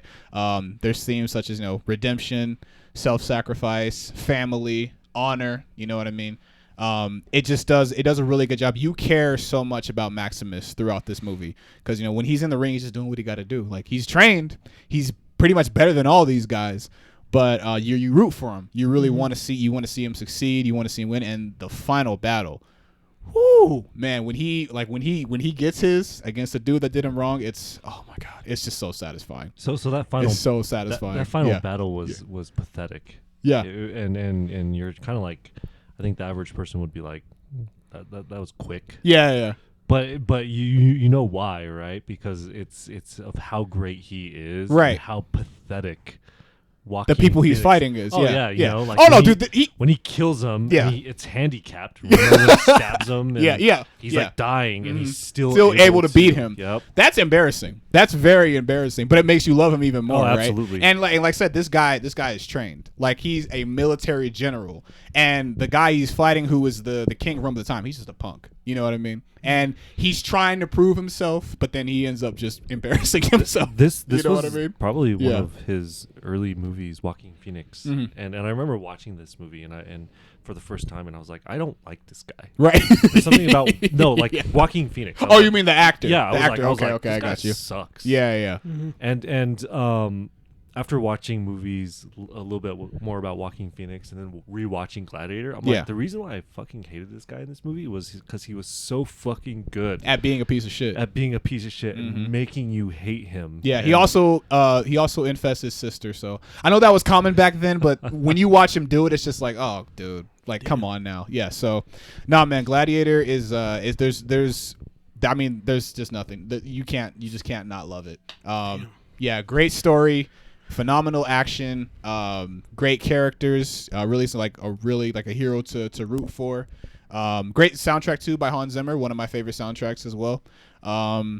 It's Hans Zimmer and I think her name is Lisa Gerard. She does like a lot of like opera singing, and she really like heightens, the music in it and everything. Yeah, I love the part where he stabs Queen Phoenix and he's like, "Are you not entertained?" And you fucking. Right, that's what happens in the movie, right, Josh? That's not how that happens. No, That's you what haven't seen it. happens. You haven't seen it. You have I not didn't see the seen extended it. cut, I guess. You Yeah. have not. You have not seen it. Oh my god! Don't. dang. I just Fucking up ruined my your Doom guys' shit and perfectly nice carpet. You have not Made seen of- it. Do not disgrace one of the best movie lines of all time by misquoting the scene. You have not seen it. Okay. When you see the "Are you not entertained" line, you'll love it. It's way better than that. It's way better than that. Queen Phoenix does the little dance. Okay, you know what? I'm done with you. Hasn't seen the movie and just wants to sit. Don't gaslight me on this podcast. God damn it! Don't do it. This is Sparta, Yeah. and he fucking kicks him. Oh my god, that's the wrong movie. You said it was Jesus Romans. Christ. I don't know. This is the perfect example of Oh somebody my trying God. so hard to fit in. Right. Stop it. That's what this Just bullshit stop is, it, man. Just stop it. Anyway, General Zod, he was a great. anyway, All right, what's your number? Gladiator's fantastic. Love it. So, Great movie. That was a good choice, man. Thank you. Thank you. Let me talk to you. Go ahead. All right. This is what gave the role for Iron Man for Robert Downey Jr. Oh And shit! I know which one it is. and he says it's one of his favorite films that he shot too. So, and Bonnie, so I'll just throw it in there. I would say this is also like our honorable mention is The Nice Guys. Oh, I love The Nice Guys. That is a good movie. That is a good movie. Number 4 is Yeah. Kiss Kiss Bang Bang. Oh, I have not seen this one. Okay, I'm sorry. I just heard about. Maurice. I just heard about. I just heard about this one. I'm sorry. I'm sorry. I only freaked out. Because I just heard about this one. I've been meaning to watch it. Oh, I haven't seen it yet. Damn it. That I'm was the sorry, most bro. energy I've ever seen out of. I'm sorry, bro. I'm And sorry. of course, Just- it has to be with on the black. yeah, it's just like, yeah, what the hell? But no, like, oh, I want to see this so bad. I'm sorry. I'm Edgar sorry. has not spoken in like 20 minutes. Calm down, Maurice. My bad, bro. But I was yeah, just joking, man. you know, you're good. You're good. um, I want to see this so Damn, I bad. lost Yeah. train of thought here. Kiss, kiss, bang, bang. Go ahead. Oh yeah, Yeah. he that fucking movie, dude, is like I would say it's like my hilarious, man. type of sense of humor, comedy. Yeah. Shane Black, right? Directed that one? Shane Black. Yeah, I love Shane Black. I love Mr. Shane Black. Yeah. He also did Iron Man 3. Mm-hmm. Val Kilmer too, dude. He fucking kills Oh it. my god, he's so fucking good. When he tells him like, look up the definition of idiot in the dictionary. You know, you'll see him like picture of me. He's like, no, the definition of an idiot, which is what you are. It's just a lot of scenes like that Yeah. with them arguing back and forward. Yeah. Like, fuck, I don't want to spoil it, but it's so great. What the story's about, tell me, is Robert Downey Jr.'s character? Is he pretends to be a private Yeah, so detective? he does a robbery on Christmas night or Yeah. Christmas Eve, Eve, I believe, yeah. with his friend, and shit goes south, and then he ends up running away from the cops, but he ends up going into an audition to try to like escape the cops and shit. And he does like the scene, and anyways, point is he gets the role They think he's an actor, right? because he thinks Yeah. he's an actor. Okay. And the role is to be like what, a detective or something. Oh, And so yeah, Val yeah. Kilmer is teaching him like, how to be a detective so he can take notes when he does the movie and shit. Okay, yeah, okay. And then Robert Downey Jr. meets an old flame or like a girl or lady that he used to like, and then he was like, yeah, I'm an actual detective, I'll take on your case. And it ends up like getting all pretty like complicated and like very like the fuck is happening, a lot of twists and turns. And yeah, you're right, it's my type of sense of humor too. Yeah. It was so smart, It's so witty. The fact that like Robert Downey Jr.'s like I don't even know. You why. good? Oh, you thought you lost your phone. Okay. I was like, it's almost my turn. I gotta see what my number 3 is. Where the fuck is my phone? I like how he's like an unreliable narrator too. Yeah. He'll be telling you the story and then he'll stop and like, oh, I fucked up. Let me go back, and then he's like, yeah, it's Yeah. Shane I Black, feel like man. that It's, movie's underappreciated a lot. Yeah. It doesn't get talked about.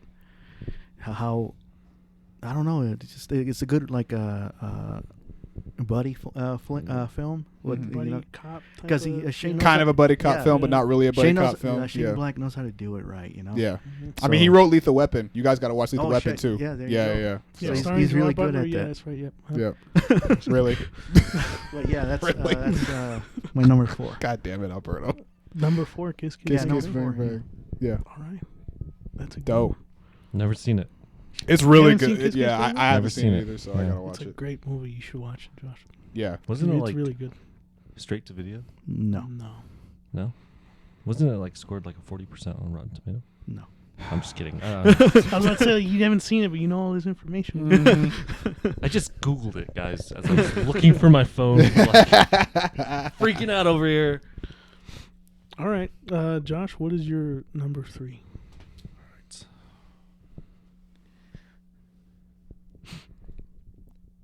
Batman v Superman. Great. Go fuck yourself. So my number 3 is Heat. Oh hell yes. Robert De Niro, Al Pacino. Good choice. Hell Good yes, choice. bro. That's one of my honorable mentions. Hell yeah. This was a Hell tough yeah. one. It was man, I wanted to rank it higher. It is by far the perfect movie, you know. One of the best intros to a movie. Like that It's the one where they heist. rob the truck, right? Yeah, the money truck or Yep. whatever. They rob the truck, yep. Yeah, and they're all wearing their masks. Mhm.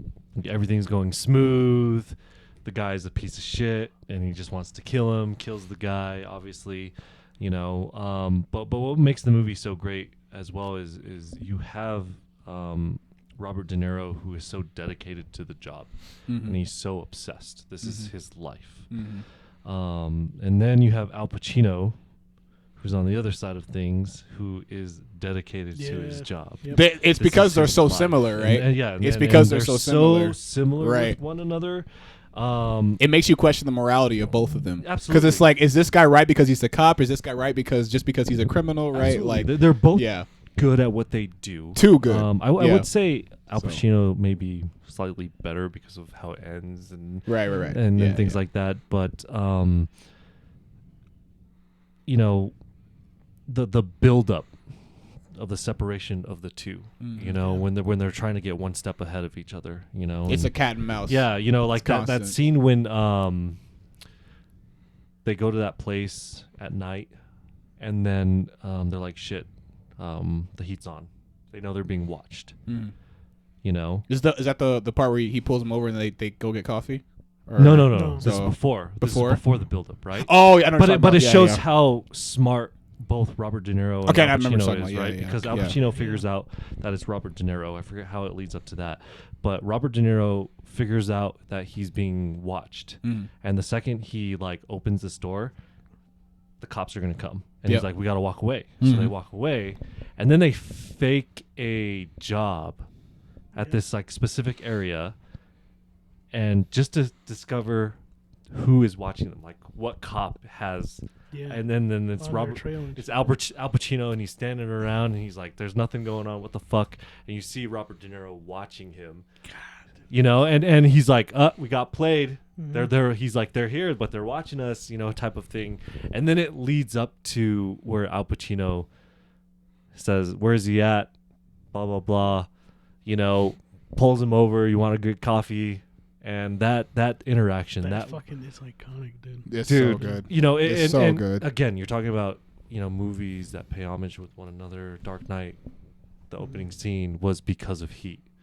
That does feel a lot like Heat, Absolutely. but like on a bigger scale. I would for say sure. even that yeah. interrogation scene was similar to the coffee scene. Where Batman is beating up Joker. Yeah, Absolutely. Right. You know, and you got to think of it from a comic book perspective too.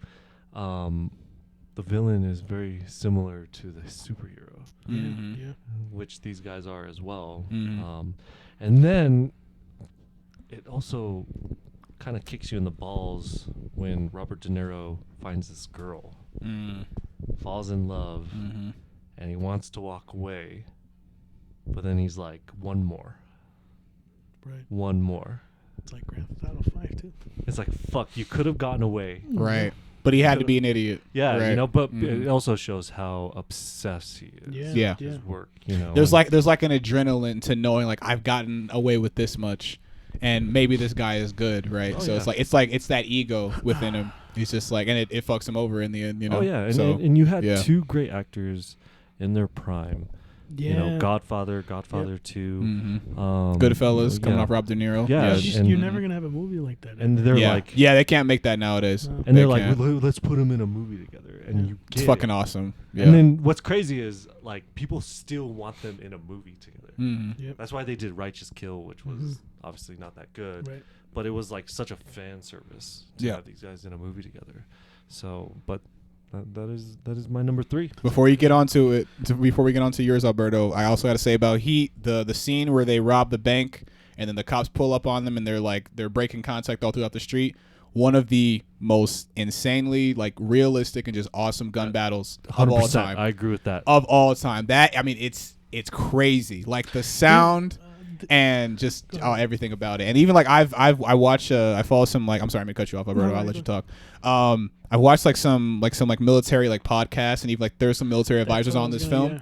And they say like this is on point. Like this is exactly how this would go down, and it's awesome. It's so good. It's so good. Yeah. Yeah. I think that was what they said. Like they were studying like how Val Kilmer, like reloaded the assault rifle. Like, that's like dude. a new way to fucking like do it. And he did it so well, so well. I forgot how he did it too, but people were just like, I know exactly what shot you're talking Yeah, about. yeah. Like he's just blasting. He gets down behind the car, reloads in like less than 10 seconds, and just starts and- shooting and again. Even And real it's fucking like, amazing. people, like, who, Yeah. you know, they're like, Who what the really fuck? do it? They're like, yeah, that's really good. Like, that's So impressive and shit. yeah, Great movie. yeah, Great movie. fantastic, No, I was gonna add awesome it. choice. Yeah, I was gonna add it to my list. Heat.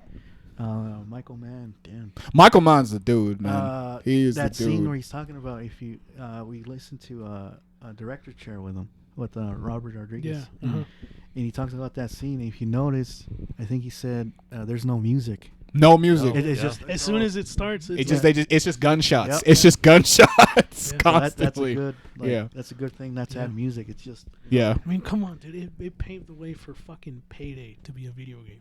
Yep, that's true. It's like- It inspired a lot of games, like just Yeah. the whole. Yeah. Because there's a heist element to it Yep. too, with him being the bank robber, and like that's a people. I love heist movies. Like a lot of people Yeah. love heist movies, you know. And that So, was yeah. probably the movie that set the bar for heist movies. Hell you yeah. know, like Yep.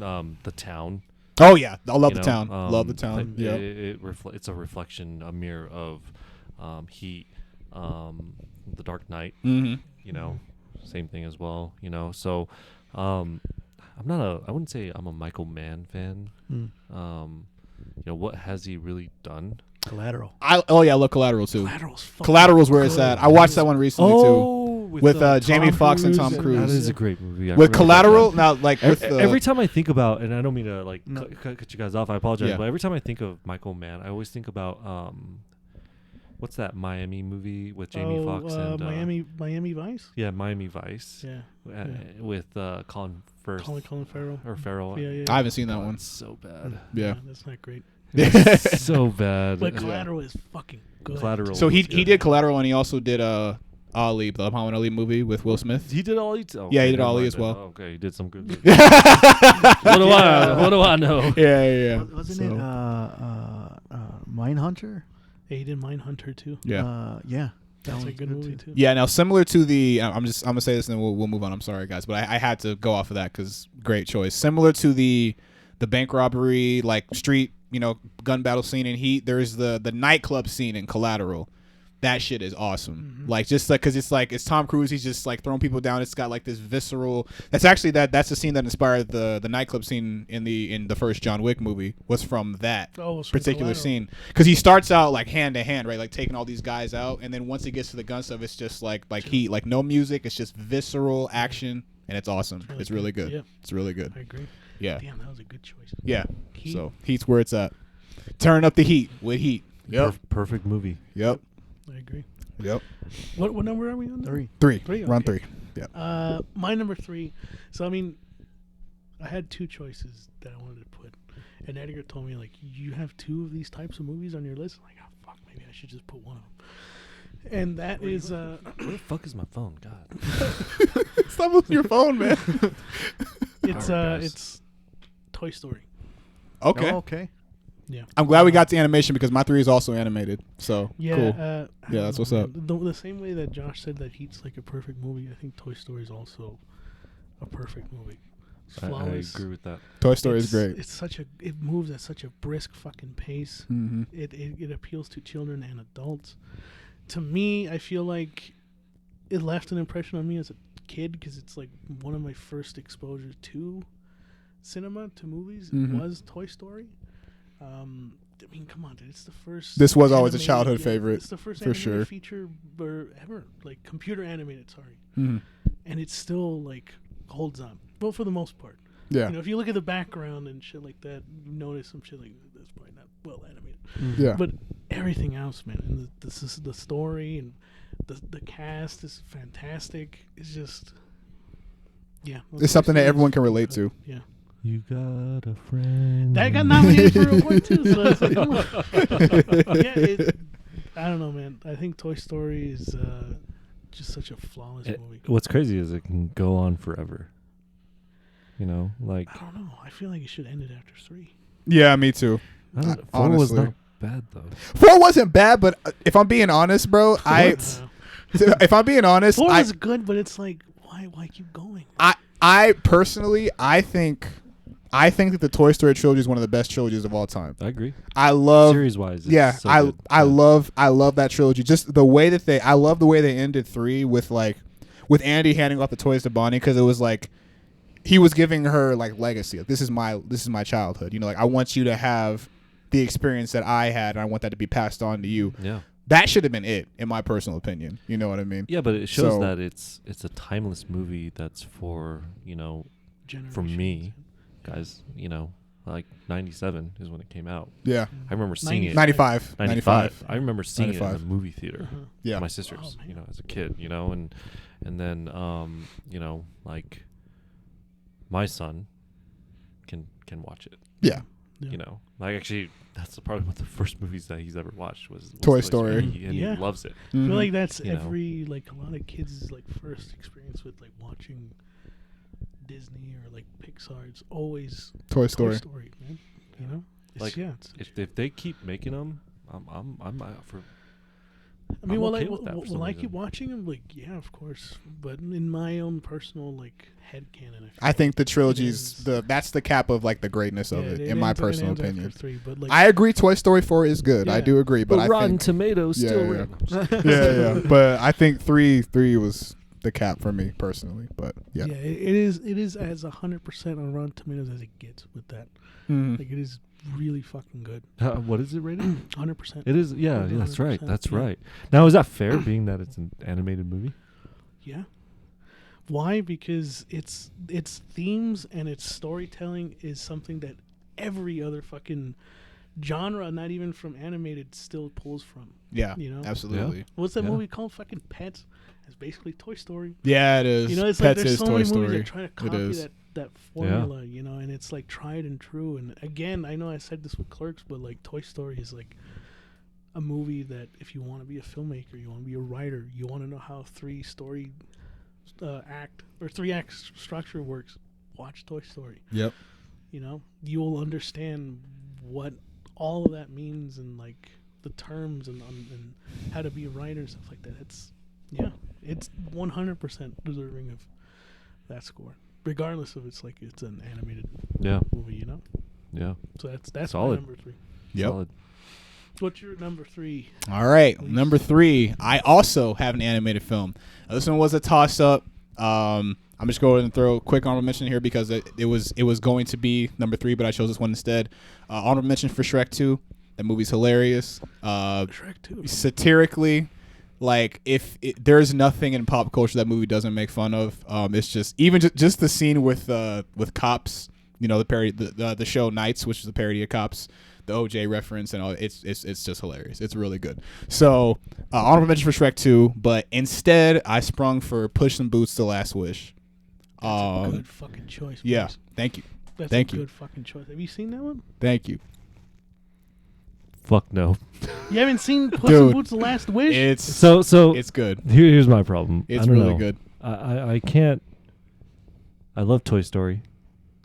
You know, I love the Shreks, but I love animated movies. You just don't like Puss in Boots, do you? I just don't feel like animation is much of a cinema. Like, Here's Martin's I don't know. I disagree. I disagree. I'm sorry, man. I don't know. I just disagree. Animation, you're able to like do whatever you want. And it has an advantage, you know, and it's you know, I don't know, but it's also for me, I can't take it serious in some aspects as well.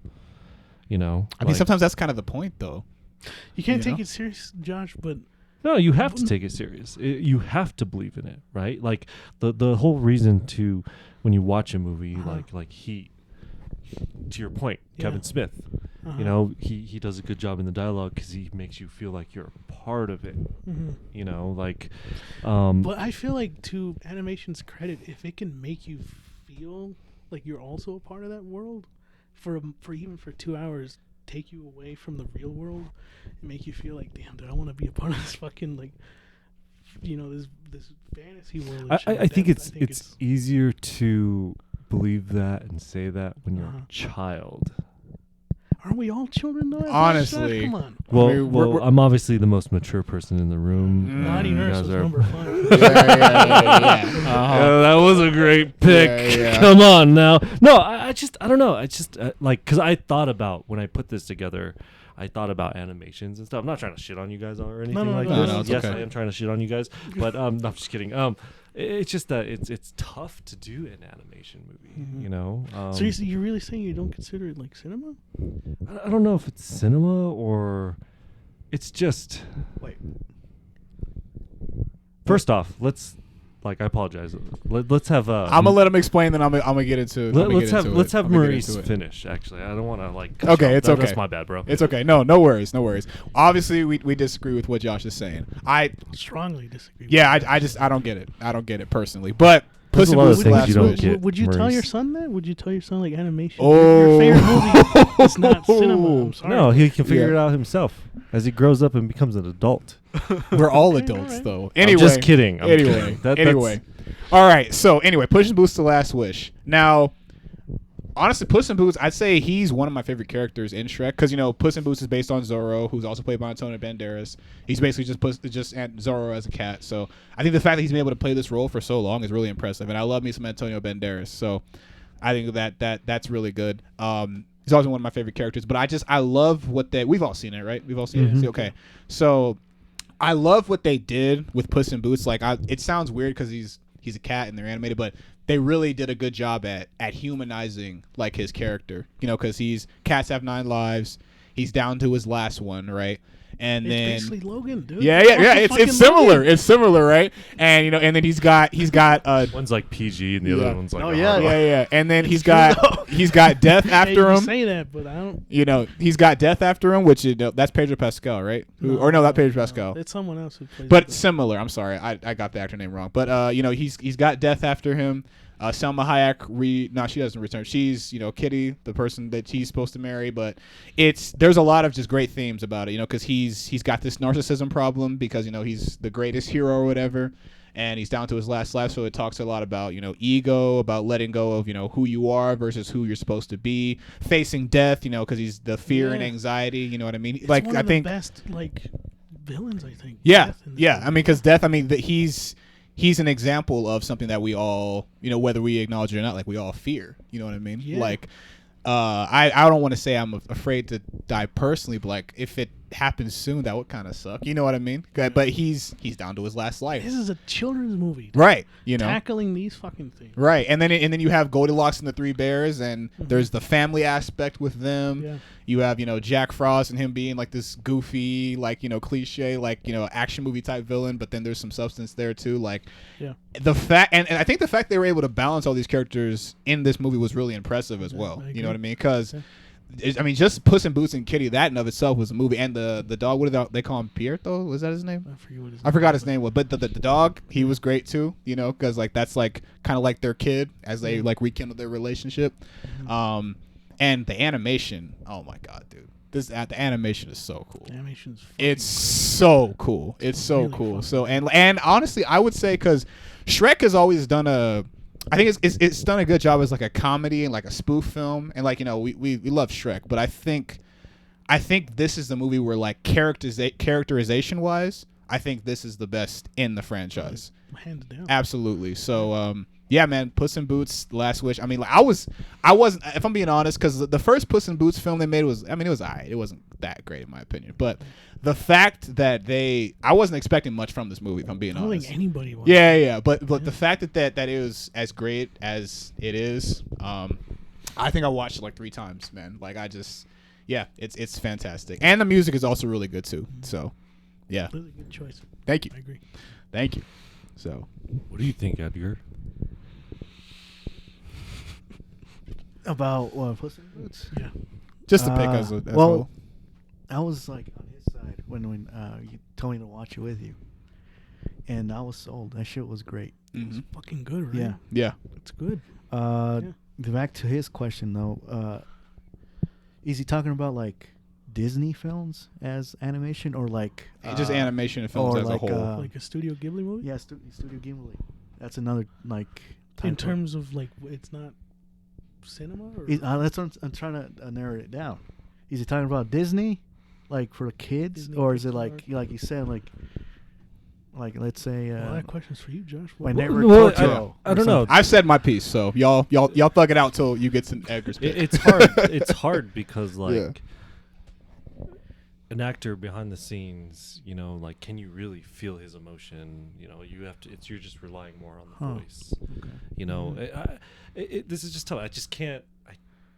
It's like Akira was one of the greatest animated movies in its time, right? For coming out in the 80s. Oh, shit, right. I'm getting ready. My bad, dude. Yeah, I'm getting ready. Like, but is it really that good? I don't know. Akira? Yeah, like, I don't know. I heard it was. I haven't seen it, but I heard it's fucking amazing, dude. It's And they also It's they actually copy- it's actually a cup of tea. I would say Akira. It's very political. Has very deep meaning to it, and you will not. It's like watching The Matrix for the first time. mm-hmm. Like you don't know what the fuck is going on. Yeah, you got to watch it a You gotta couple watch times. it a couple times. Yeah. What were you gearing up to say to Josh? Yeah. He said, Whoa, he said, whoa. He said there's no you can't feel the actor's emotions. Or Yeah, blah, blah, I don't blah, know right? about that either. Okay. No, you have to rely on like the art, and I get that, and Mhm. one of the reasons why I was not interested in. This isn't fair, right? I gotta have it before I form an opinion. I have to watch a movie. Blah, Yeah. Blah, blah, blah. But one of the things that I didn't want to see Puss in Boots was the art style, right? Spider-Man Across the Spider-Verse. Mhm. They set the bar in that type of animation. Yeah. Very well done. One of the greatest animated movies of all time, in my opinion.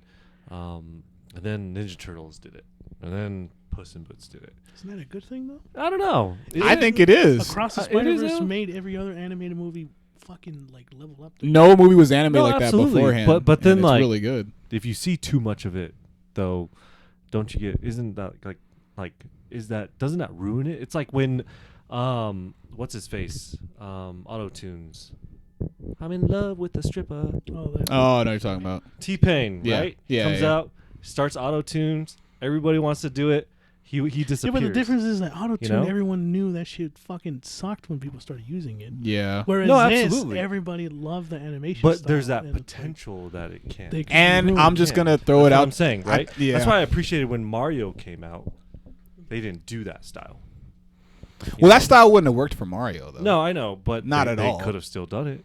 Yeah, but I'm glad You they know? didn't. So Because it I could've- thought the it Mario could've movie, been for good, what it was, though. the Mario movie was great for what it was. I You know what I liked mean? it. Don't Yeah. get me I don't know. I wrong. feel So- like Great. I Yeah. feel. I mean, And this is tough for me, and Uh-huh. I don't mean to No, no, go ahead. because I am a fan of animation, right? I love Avatar: The Last Airbender. I think it's one of the greatest animated movies, animated series of all yeah. I time. was about to say movie. I'm like, oh, wait, hold up. You know, M. Night Shyamalan, Like, What do a we? twist, dude. greatest director of all time. Yeah.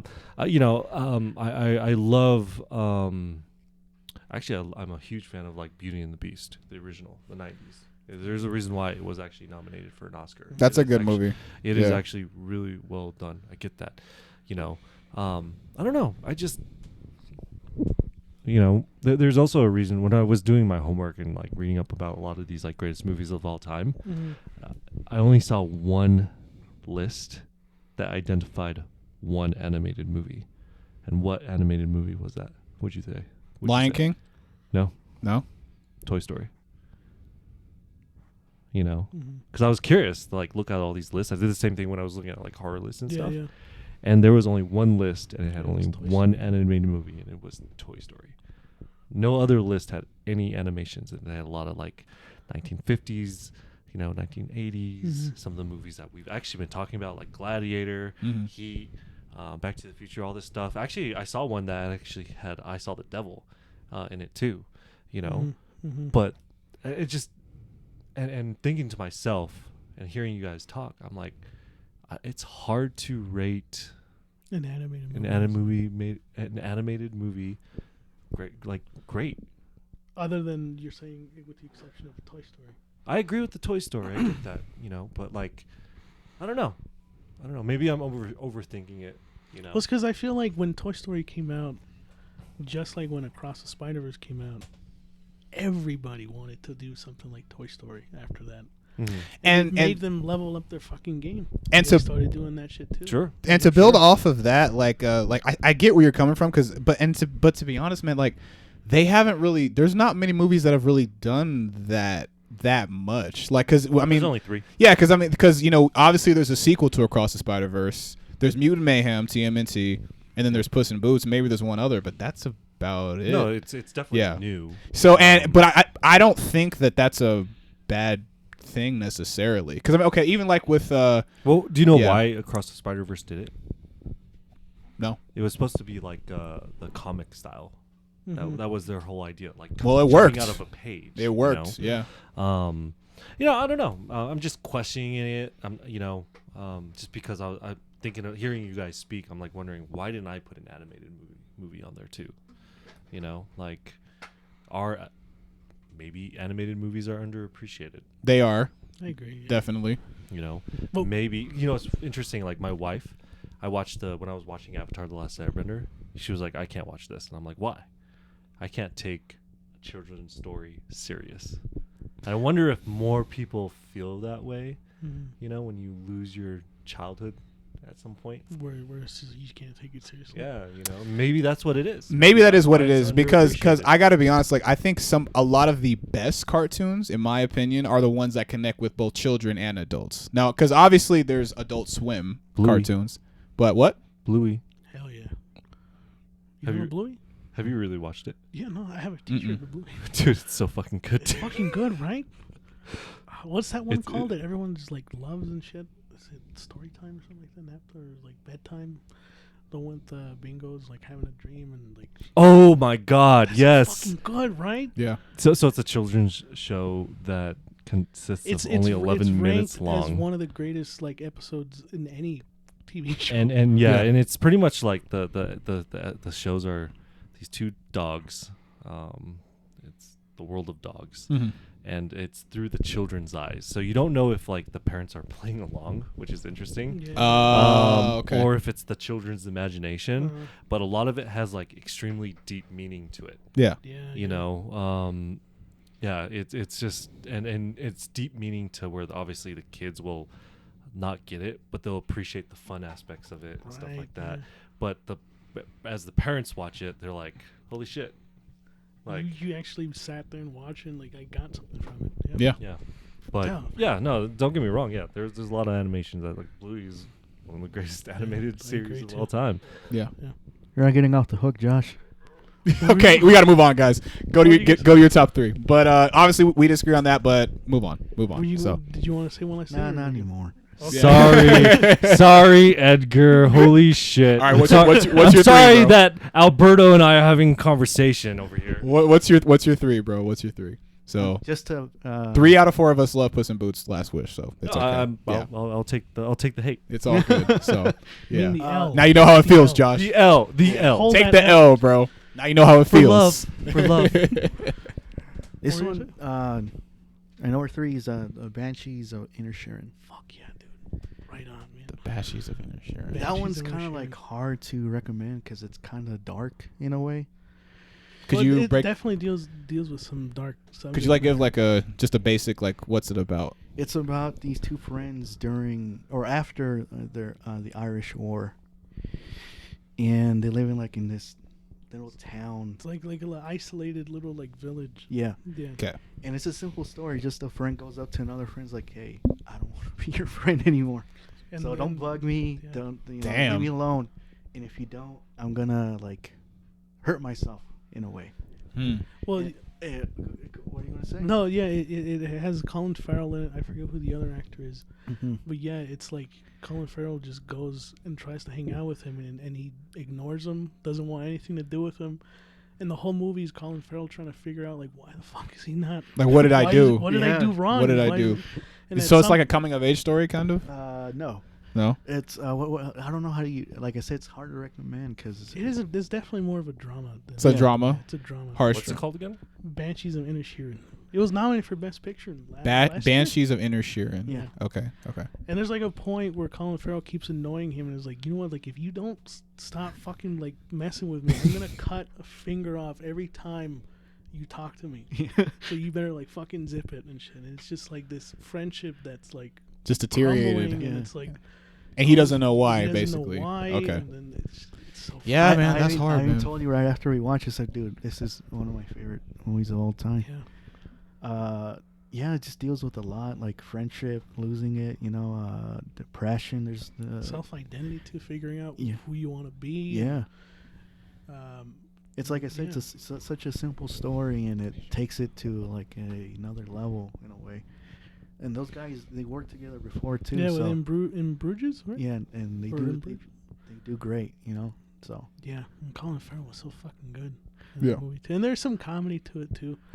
It does have a bit of like humor, but Like kind of dark humor, probably. dark humor, Darker yeah. and it's humor, like yeah. as you're watching the movie, the other friend, the one who's like ignoring Colin Farrell, he keeps like upping his like threats, and you as an audience like, is he really gonna go? He says he's gonna cut his finger. Is he really gonna fucking do that? see, I don't want to spoil it. And No, but there's some more crazy Yeah. shit. that he's doing.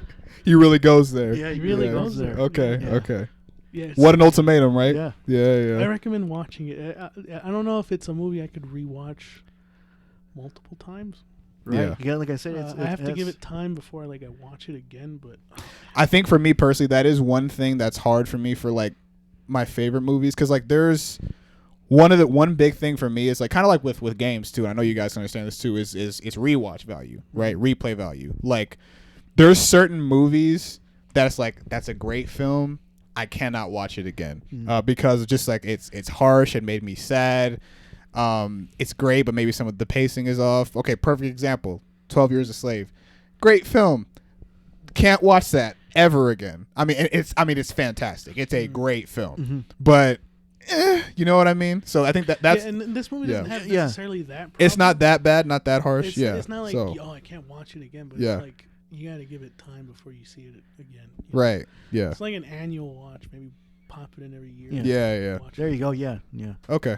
Okay. Director uses the same actors, Yeah. which is pretty interesting. Yeah. And you got to respect that. It's like Christopher Nolan, Yeah. Yeah. Quentin. Quentin. Yeah. Yep. Yeah. Yeah, it's a good choice. Yeah. For number 3. I'm gonna have to watch that one. I'm have to watch I that one recommend for sure. That was good. Yeah. Cool. All right, Josh. We're down to the final 2. Top 2. I felt like I ranted earlier that I should be skipped. Yeah.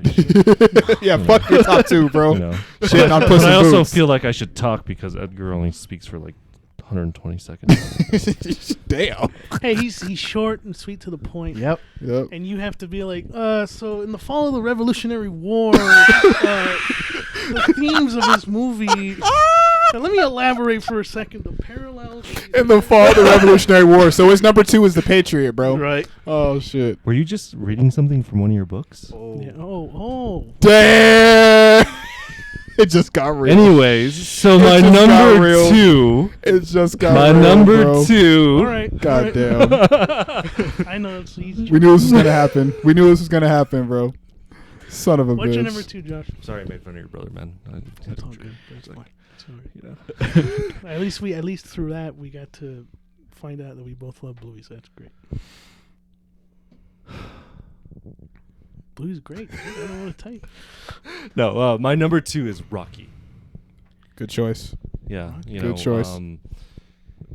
We talk about like dialogue writers and stuff like that. I think Sylvester Stallone for being a meathead, for where he's come from, he's actually not that bad. Yeah. You know, his quotes that we've talked about in the past and things like that. You know, very inspirational. I think he deep wrote meaning. First Blood as well. Yes, he did. Yeah, the First you know, Blood. Yeah, and yeah, it's just a lot of love in this movie. You know, it's an underdog story. I feel like it's one of the first. Maybe I'm wrong. I think like pretty much every boxing movie that has an underdog story, like it's got it from Yeah. Rocky. No, Like if it wasn't for absolutely. Rocky, most Yeah. boxing movies wouldn't even be out. Yeah. Absolutely. Yeah. You know, it is the OG underdog story. You know, so guy coming from nowhere, had nothing. You know, was chosen to fight somebody. He the fights. champion. He fights Creed, right? Apollo Creed. Apollo Creed. Yeah. And then he ends up winning the crowd over. He doesn't win too. That's the great thing about it, right? Mm-hmm. You know, is he ends up losing, but then at the end of the story, who is cheering for Rock? Who's being cheered? He gains their respect. Exactly. He gains their love. Right. Yeah. It's a movie you have to follow up on. Mm-hmm. You know, so, but even like the thought, like I think it took Sylvester Stallone like 30 minutes to write this movie or something like that. Like he literally was like, Holy shit. yeah, you He know, just pieced it together. Yeah. just pieced it together. You know, it just shows like his work ethic, how great he is. You know, even though he's done a lot of terrible things as well. Yeah. You know, but you appreciate what he does. You know, especially in this movie. You Mhm. know, so It's an iconic movie, man. Rocky's Yeah. a shit. yeah, Rocky's really and good. the fact it's still going on to this date. Creed. Mm-hmm. You know, so yeah, it has definitely impact. Yeah, movies in my opinion. And yeah, no, it's also like a movie that you could watch and just feel like empowered. You feel like you can do anything. You know? You feel like you can do anything. And going back to like Yep. movies that you can repeatedly watch, there's Yeah. 2 series that I can consistently watch: Back to the Future and the Rocky series. Hell yeah. You know, like, and I Hell can yeah. never get tired of it. And if he loses in the first movie, right? He loses in Yeah. the first one. When the fuck, like at the time watching a movie where like, oh, we're following this hero, he's an underdog, and he still fucking loses, Mhm. Yeah, and it's like, damn, but you still love that character, and Right. That's all credit to Sylvester Stallone. oh, absolutely. He And created that caricature or that archetype of a character, you know? Yeah. That's- and he's relatable, which is great too. It's like he lost, but he still won. Yeah, Yeah, Basically. Yeah. Even like the obviously when the build up to the match, when they start fighting, Apollo Creed doesn't take him serious. You know, You think it's gonna be an easy He dub? thinks it's gonna be an easy win. Yep. They start throwing punches, and then it's like, oh shit, it gets serious. He proves himself. Yeah, and then Yep. they're talking shit. It gets more intense. Mhm. You know, so yeah, man, it is so great. Rockies, yeah, that's Yeah. a good choice for number 2. My number 2, it's weird because I've only seen it the one time, so I might need your guys' help in terms of like talking about how great it is. But Yeah. the Shawshank Redemption. Oh hell Oh, yeah. man. Hell yeah. So my most recent album, Chronicles 2, the song Redemption, that's what that one's about. Yeah. So awesome. Yeah, dude. I seen it. I can definitely help you during- out with this one. Yeah. I saw it for the first time during the Hell yeah. pandemic. Ooh. And I felt like such a fucking piece of shit because I was like, how the fuck have I not seen this movie? Mm-hmm. And I know you talked about like, oh, you've seen Back to the Future and all this other crap, but but it's like, yeah, You've dude, seen like, Shawshank Redemption. I like, so I've you're seen good, it, and I'm Bruno. like, Yep. damn, like there's still a lot of movies I've yet to watch that are like masterpieces, man. And Shawshank Redemption is like Yeah. it's one of them, man. Mhm. It's so fucking good. The performances from, was it Tim Robbins, right? It's Yeah. Who plays Andy? Yeah, Mhm. Andy. Yep. Morgan Freeman. Oh man, Yeah. yeah, I loved his performance in that movie too. This is where I need your help. I forget, what is it about? So basically, I knew that was gonna get that reaction because I'm just like, I put it on my list and I don't know what the fuck is it about. Girl, It's oh actually my a horror god, movie. Yeah. He goes on a killing spree. Goodness goes to gracious. prison. So basically, You've Andy. seen this, right, Edgar? Yeah, I so, know he goes to Good. prison like. yeah. So basically, the wrongfully, right? main character. So his Andy. Yeah, his wife is having an Toy affair. Story, Buzz Lightyear. Yeah. His wife is having an affair. She ends up dead. Someone else did it, but he didn't do it. Yeah. He's- So it starts with him walking. He's outside of the house. Yeah. And his wife is getting rammed by this chick. Now it's coming back. Yeah. And then yeah. he has a gun in his hand. Yeah. Yeah. Yes. Okay. Yes, Yeah. now it's coming back. So he's wrongfully accused of murder, and so obviously they throw him in prison. I think one of the most there's so much profound dialogue in this movie. Yeah. I love when he gets to prison and he meets Red, Morgan Freeman's character, and he's like, "Oh, you'll fit right in. Everyone in here is innocent." And it's just like that in and of itself is like, and that's the prison system in America. Like, not to say everyone who goes to prison is not guilty. Like, I'm pretty sure there's plenty that are, but just like I don't know, there's something profound about that line. It's just like, yeah, I mean, we're all in the same boat, bro. Like, welcome to the club. Like, it sucks, but I mean, this is the justice system as a whole, at least right now. You know what I mean? So yeah, I love that. I just love. Even like the scene like towards the end when Red, he has his, because they call him in to see if he's like properly like released to be back in society, and when he finally is just like, he goes on that monologue, he's just like, I don't care anymore, like I'm probably gonna die here, just like sign your paper, I don't give a shit. And then they let him go. And so it's just like, well, if he would have just been honest for 20 years, you know what I mean? Like, but he obviously doesn't know that, so I just think. And even when like the guy who comes to prison who knows who killed Andy's wife, and then he's the only evidence that Andy is innocent, and they kill him, and they're just like, oh, you're just like, why do they do that though? it's just like, well, I mean, because the Warren, he's corrupt. Because how fucked up He's corrupt. the Yeah. place is. Yeah, and it's just how smart Andy is. He's like, okay, not only am I getting out of here, I'm gonna fuck up everything that this guy has done to me, so that all my friends can get set free eventually. That this prison is going down, and I'm going with it. It like the escape scene was so elaborate, like him timing the lightning strike with him breaking the sewer system, and that shot with him like getting out of the sewer and like in the rain. It's just like it's freedom. It's awesome. See, this is why It's awesome. Couldn't, It's awesome. like, it's obviously my number 2 because I fucking like connected with it when I saw it. But Yeah. if I were to recap it, I swear I just would have told you the fucking plot for The Longest Yard instead. Not a nearly That's why as I'm good like, movie, but I yeah. can't tell you guys. That's why I need your help, or else I'm gonna be Yeah. like, I just explained fucking The Longest Yard, not Well, Shawshank Redemption. this is why we have friends, Alberto. This is yeah. Terry Crews was his best friend. And he loves cheeseburgers too. Oh shit! This is why we have friends, Alberto. This is why we have friends. But yeah, Shawshank Redemption is where it's at, and watch it again so you can love I it gotta more. watch it again. So you can love it more. But yeah, that's. A good I pick. love how it's like, That's such a great movie, but I need help. I knew this was gonna happen. When First I got thing to he my says is, number "What two. is it about?" Explaining. Like when Josh was talking about his, I'm like, I gotta change my number 2. 'Cause Oh. if I tell these guys that I love Shawshank Redemption, but I don't remember any of it, Yeah. it's not gonna fucking go well, dude. Oh man, but that's a good pick, man. That's It's a a long great ass pick. movie too. How long is it? It's about 3 hours. Yeah, It's close. yeah. I think I want to say like 2.5, maybe. Yeah. So 2.5. Yeah, but I mean, I feel like it's longer. Man. it has to be that long though. You know what I mean? Because like with everything he goes through, and just like it has to be a struggle for him to escape prison. You know what I mean? It's like it's just there, and the pacing is just. And it is a Stephen King story. Oh yeah, it is. I know, forgot about that. Yeah, It's not horror. yeah. Just shows how he is one of the greatest of all time. It's just a human story. It's just Yeah. a very human story. Yeah, yeah. It's awesome. Maurice, go to number 10. It's a good pick. It's a good pick. It's good. It's an excellent pick. So, all right, this one's gonna might be a bit of a hot take because I know a lot of people. It's not a bad movie by any means, but I'd say so far we have movies that like we all consider great. This one may not be as much for at least for the majority of people, but it connects with me a lot, and I'll tell you why. So my number 2 is a war film, and I debated on this one a lot, but number 2 is a war film, and it's Fury.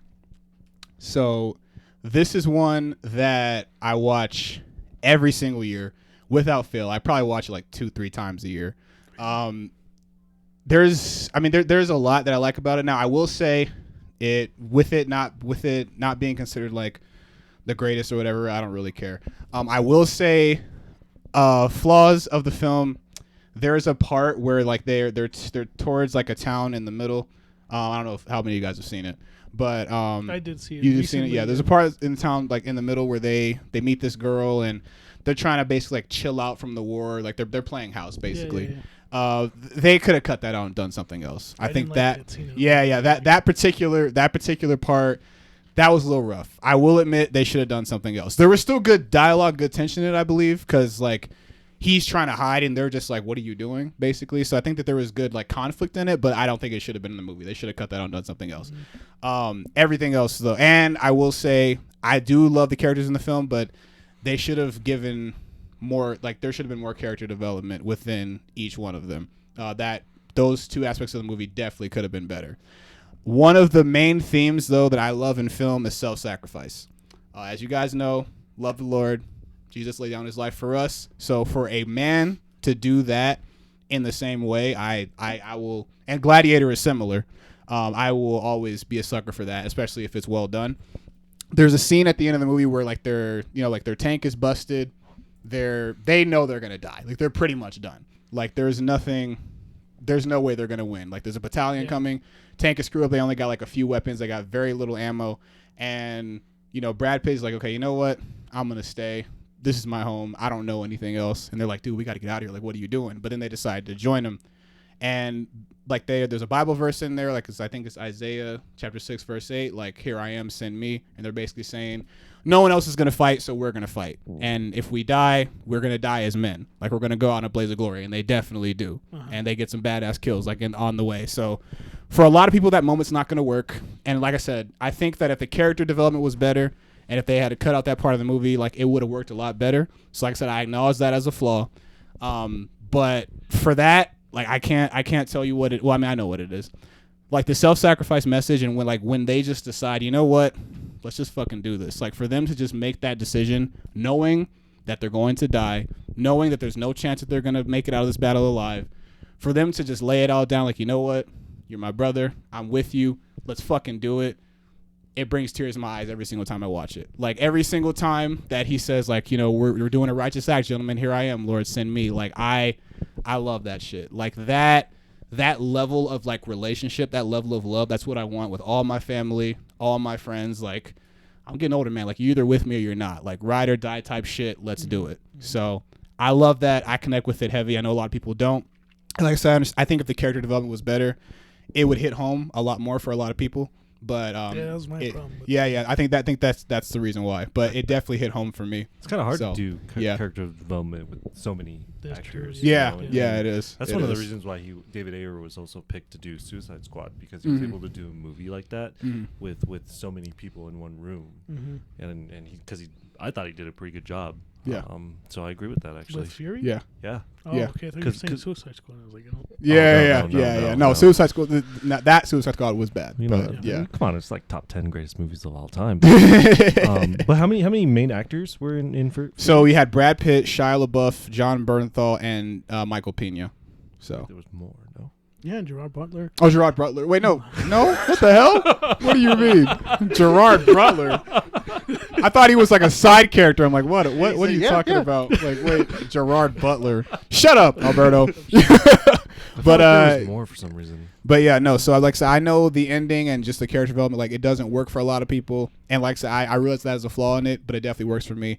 I also really like the tank combat in it, because there's a little detail in it that a lot of people like had complaints with, because you'll notice that when the Germans are shooting, it's like you'll see like a red flare, kind of like Star Wars. And then when the Americans are shooting, you'll see like green flare, kind of like Star Wars. Yeah. So I'm watching this, just like that feels out of place. I thought it was cool, but I did some research on it, and it's what they call tracer rounds. So it's a certain type of ammunition that when you shoot it, it looks like that. Oh, okay.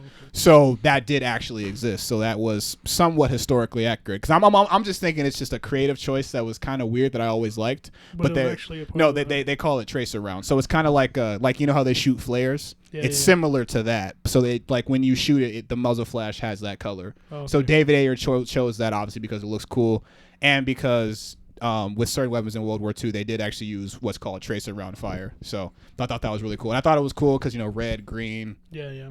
So. Yeah. But, yeah, no, I mean, Fury doesn't work for a lot of people, and I understand why. But it's just one of those that despite its flaws, the message in it and just the combat, the not so much character development, but I will say the camaraderie that the four of them have. I just love it. And also the soundtrack is by Stephen Price. Love the soundtrack. It mixes like really like heavy sounds with like this German chant kind of. So it's kind of got a duality to it because it's about the Americans, but the Germans are in the soundtrack, and it sounds awesome. So yeah, but no, Fury, that's my number 2. Saving Private Ryan. Saving Private Ryan is a better film. 100%. Yeah. Like and when it comes to character development, like everything about it is just better, you know. But I think that what Saving Private Ryan, in my opinion, what it was missing was like it was each character, like, you know, you saw like, you know, how Tom Hanks had like the shaking problem, and he kind of talked about like what was going on with his family. Same thing with Ryan, with his brothers and everything like that. Like the character development in that is really good. But I think the thing that Saving Private Ryan is missing that I think other military films do better is like the brotherhood aspect, like them all coming together. Because you like in the movie, they don't really like each other that much. And it's the same thing with Fury, like, because, you know, when Norman first comes on, he doesn't know anything about combat, right? And they don't like him because he's not like this like hard testosterone filled man, like, but by the end of the movie, they accept him and they ride or die together. So I think that's the one thing for me personally that just got to my heart a little bit more. But Saving Private Ryan is 100% a better film in every way. Yeah. So yeah, but also an honorable mention. So yeah. So that's my number 2. Your number 2? This one's a hot take too. Really? Okay. No, not really. I'm going there. My number 2 is 500 Days of Summer. Okay. Oh. Okay. I was gonna okay. put it on my list too. All right. Okay. That's Okay. a very overlooked movie. I haven't seen this one in a long time. Very overlooked movie. I haven't seen this one in a long Yeah, time, no, I bro. agree. Can you run it down yeah. for me again? I haven't seen this one in a minute. I like to say it's like a rom-com for guys, you know? Right. Right. Not in the ways that you probably like Expect. Right? Yeah. Yeah. You like once the like not the title card, but like it's about a girl, and it cuts to you know who you are. It says bitch. Right? Okay, I gotta watch this. That settles up. I gotta watch the this. movie Yeah, for you, yeah. like what type Yeah. of movie is gonna be. Right. No, it's just about every guy can relate, right? Like Mhm. you fall for a girl. Who's no good for you? Basically, yeah. Right. It Hopeless romantic. Well, so it's not, Right. Go ahead. No, No. go ahead. Yeah. No, just go ahead. Sorry. Yeah, we've all No, been there. it's something that they really nail on like home. It's like about expectations versus reality. Yeah. And how Mhm. Tom thought that he was falling in love with the right girl, but it's not. Mhm. It doesn't have the ending that a lot of people think it's gonna have, where like, oh, he ends up with the girl. Always a and harsh then- reality. Yeah. And then like he doesn't, you know, and Yeah. that's actually the reality. And then like he tries to like win her back, and it's just. I learned so much from that movie in terms of like writing and stuff like that, because I use it as a huge influence for like the first script I ever fucking wrote. Wasn't like in your first novel was a love story where they don't end up together at the end? Yeah. So It's not great, but yeah, civil up there. Yeah. Okay, I'm sorry. I thought I was inspired by that. I thought I was inspired I by also that. like It was, how yeah. it time jumps. You know, Uh-huh. like what you can tell like 320 is the day, and it's flowers and so on. So yeah, and it jumps to day 400 where it's all gloomy and like I like how it time jumps. so it's a really good depiction. I of, like how he tells her how he feels towards the end at the bench. Yeah, It's like why do I like what was going on? He just tells him like Yeah. I liked you and this and that. You know, I love Yeah. the dynamic of that scene. Yeah. Mhm. And it's so like what's the word I'm looking for? It's kind of funny how he falls in love with another girl towards the end with the same Same problems. Not same problems like season, if that makes sense. I don't want to. It's a similar. Have you seen it, Josh? Yeah, I've seen it. Yeah, it's Yeah. I've seen Fuck it, Yeah. he falls in love with a girl named Autumn. Oh, Right? okay. So that's kind of cool. And then it goes back to one. yeah, it goes that Yeah. day one. Yeah. So fucking no, it's a good movie, man. That movie, when it came out, it was like, I felt like it was the most talked about movie. Yeah. Everybody was Yeah, talking yeah. about it. This is our early 2000s, right? Something like that, or is it a little bit It's like, earlier like than that? late 2000, like 2007. 2005. 2005. Okay. 5 really? I was thinking 10. 9. Sorry, 2009. Jesus 2009. Christ, Okay, no, got you. wait, Got you. Yeah, like everyone was talking about it. Mhm. Girls loved it. Guys loved it. Mark Webb. Oh, Mark Webb yeah. directed it. It was the reason why. You got Spider-Man. Yeah, he got Amazing Spider-Man because he helmed that movie. Yeah. He had full control of that movie too. Mhm. So he wrote it, he directed it. Yeah, it was. Damn. Yeah, that is probably a very overlooked movie. I gotta watch that one again. It is fucking good. I gotta watch that one again. And it's so weird. Like his little girl, his little sister's the one to give him like good advice. Good advice. Coming, like he's surprised. Like his little sister gave him good. Like, oh shit, you're right. No, it's yeah. Like I said, I that's another movie that I studied the script for. Mhm. Read it a whole bunch of times, watched it a whole bunch of times, and it's like, yeah, dude. And it doesn't follow necessarily like that the same kind of structure of like a beginning, middle, and then you get the middle, and then Told you, sometimes yeah, you it's get the tight, end, yeah. and then it's, yeah. That's a good movie. 500 Days of Summer is good. I gotta watch that one again for sure. It is great. For sure. That is, God, I have not seen that forever. Yeah, same. Neither have I, dude. What else have I seen? Gotta watch it. Well, all right, Josh. Well, now we're down to our number one. Number one. So okay, so Should we do just the want honorable to. mentions? Yeah, so we do our honorable mentions before you get to your number one. Yeah. Okay, yeah. So go for it, because like I said, I have a lot, and I'm gonna go through them as quickly as I can. But Should we go around?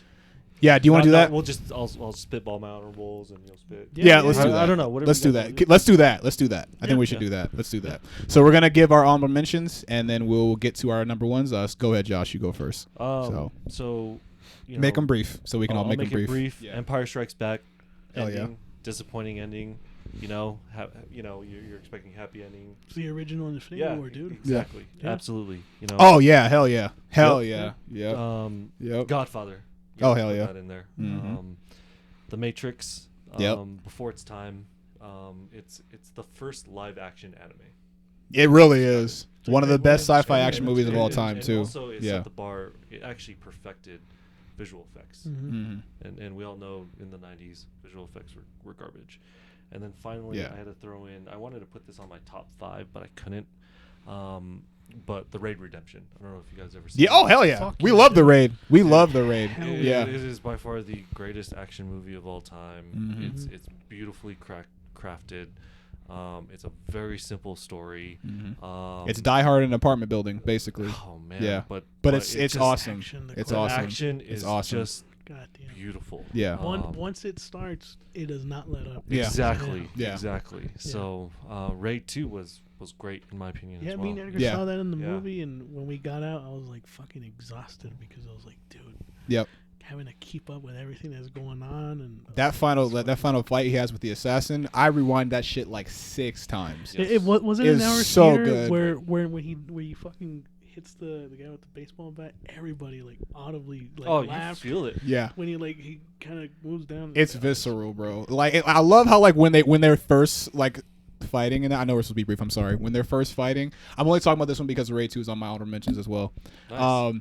But I love how like when they're first fighting, it's all like sophisticated, like martial arts. Like they're trying to like they're trying to have some honor about it. But then as soon as he pulls out the knives, like it's dirty, and they're just trying to kill each other. Absolutely. So it starts off as like this like these like martial arts masters, and then at the end of it, it's like let's just kill each other. Like let's just go for it. You know what I mean? It's just it gets more violent as it goes on, and then once Rama finally gets to do, you're just like yes, it's awesome. It's the awesome. First official like Indonesian martial arts movie too. It's awesome. It's so good. What was it? No, I think the guy who's in the first one and the second one. Fuck.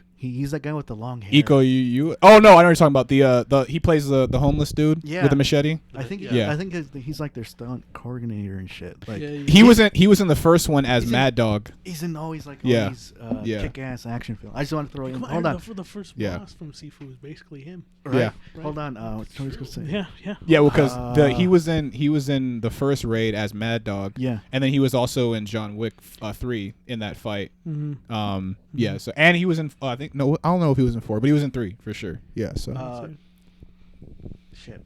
It's not. It's a foreign film, right? You want to say that, or is it like The Raid? The Raid? Yeah. Yeah, I'm just because I want to say that. Look, the second one, you've seen that done before, like in the way like he's an undercover cop. You have to infiltrate, get information. Yeah. But they make it way fucking better. Oh, yeah. As a story, right? Oh yeah. And I will admit it kind of slows down a little bit in the Raid 2, kind of like in the middle, but still fucking. It's amazing. Good. Yeah. if you listen to the commentary towards the end, I love how the director explains. Gareth Evans, right? Yeah. Yeah. Him just like it's like cutting between the cop going to the scene to where Rama's leaving and like. You're talking about 2, right? Yeah.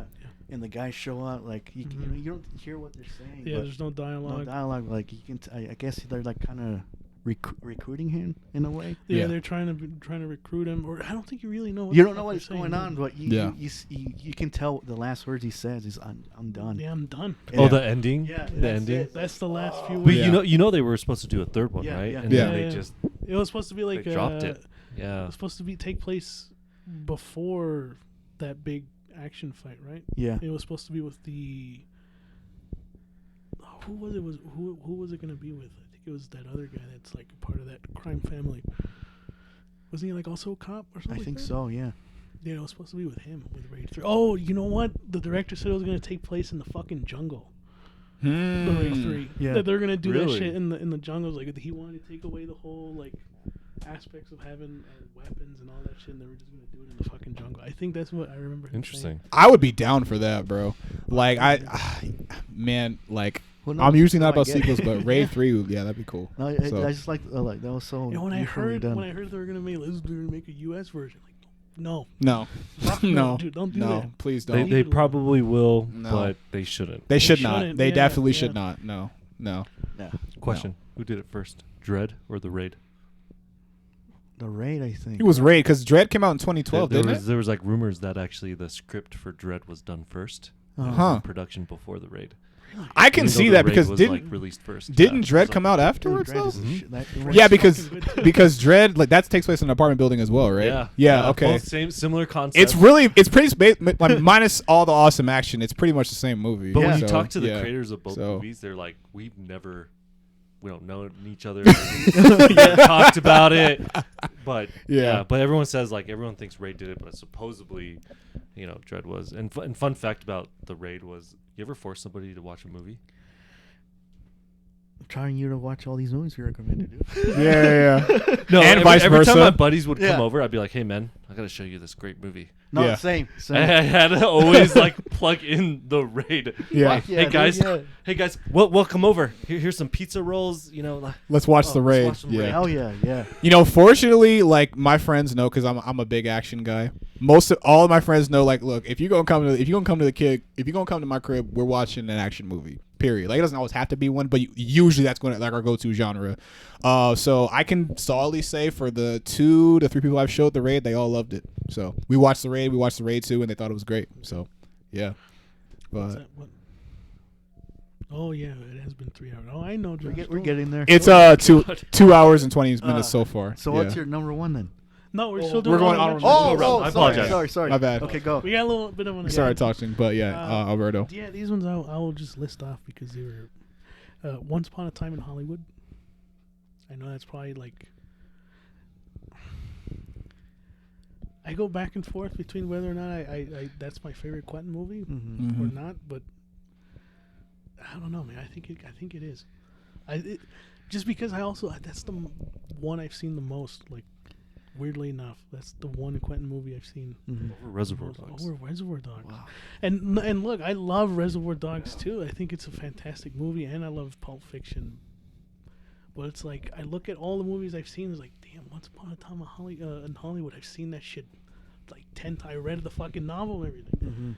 So that's in there. My Neighbor Totoro, Studio Ghibli film. Another animated movie I love.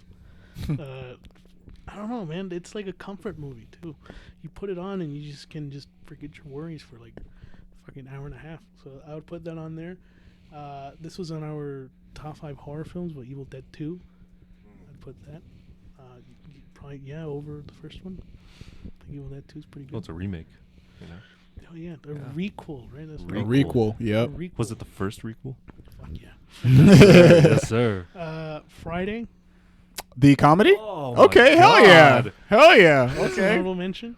The fact that Ice Cube created that movie, wrote that movie. Yeah, I love Friday. It's so funny. It's so fucking good. And It's I so don't want to funny. give my other one away because I think I said yours number 1. Yeah. So that would probably be my honorable mentions. Okay. Edgar, you go first because I have a lot, but I want to list them off as quickly as I All can. right. So you go ahead. Tombstone. Hell yeah. That's one of mine. That's one of Hell yeah. mine. Yeah. If never mind. I was gonna say this is a weird take though. Okay, I don't know what I'm gonna say. Red Dead Redemption 2 is like the best Western story anything. of all time. I think I can agree. Hands with that, too. fucking down. Besides Tombstone. What's the other one I had on all of my fucking head now? I forgot. Jesus Christ. You're The Man wearing from it on Nowhere. your shirt, dude. It's Venom. Come on. Nowhere. The Man from Nowhere. Yeah. If there wasn't that, we didn't get the John Wicks and all these. You Oh, played the that? Korean movie. Yeah. Dude, this guy. The man Yeah, from... Man from Nowhere. Adachi. Adachi. Yep. Dude, the last scene where he's fucking everybody up. Yes. Come on, man. Yep. Which is The weird. build up. Yes. The build up. It has no act. Like there's some action, like not a lot, but it's fucking Dude, great. such a good fucking payoff too. Yeah. And when I watched it, I was like, I don't know why, but like it gives me vibes of like Max Payne 3 when he finds the fucking factory. and- Yeah. Yep. Figures out what's going on Man at the from end. Nowhere, Yeah. That's a good choice. There. Yeah. That is a good one. Reservoir Dogs. Mhm. An anime Reservoir film. Dogs. Your Name. Actually, that's really good too. Yep.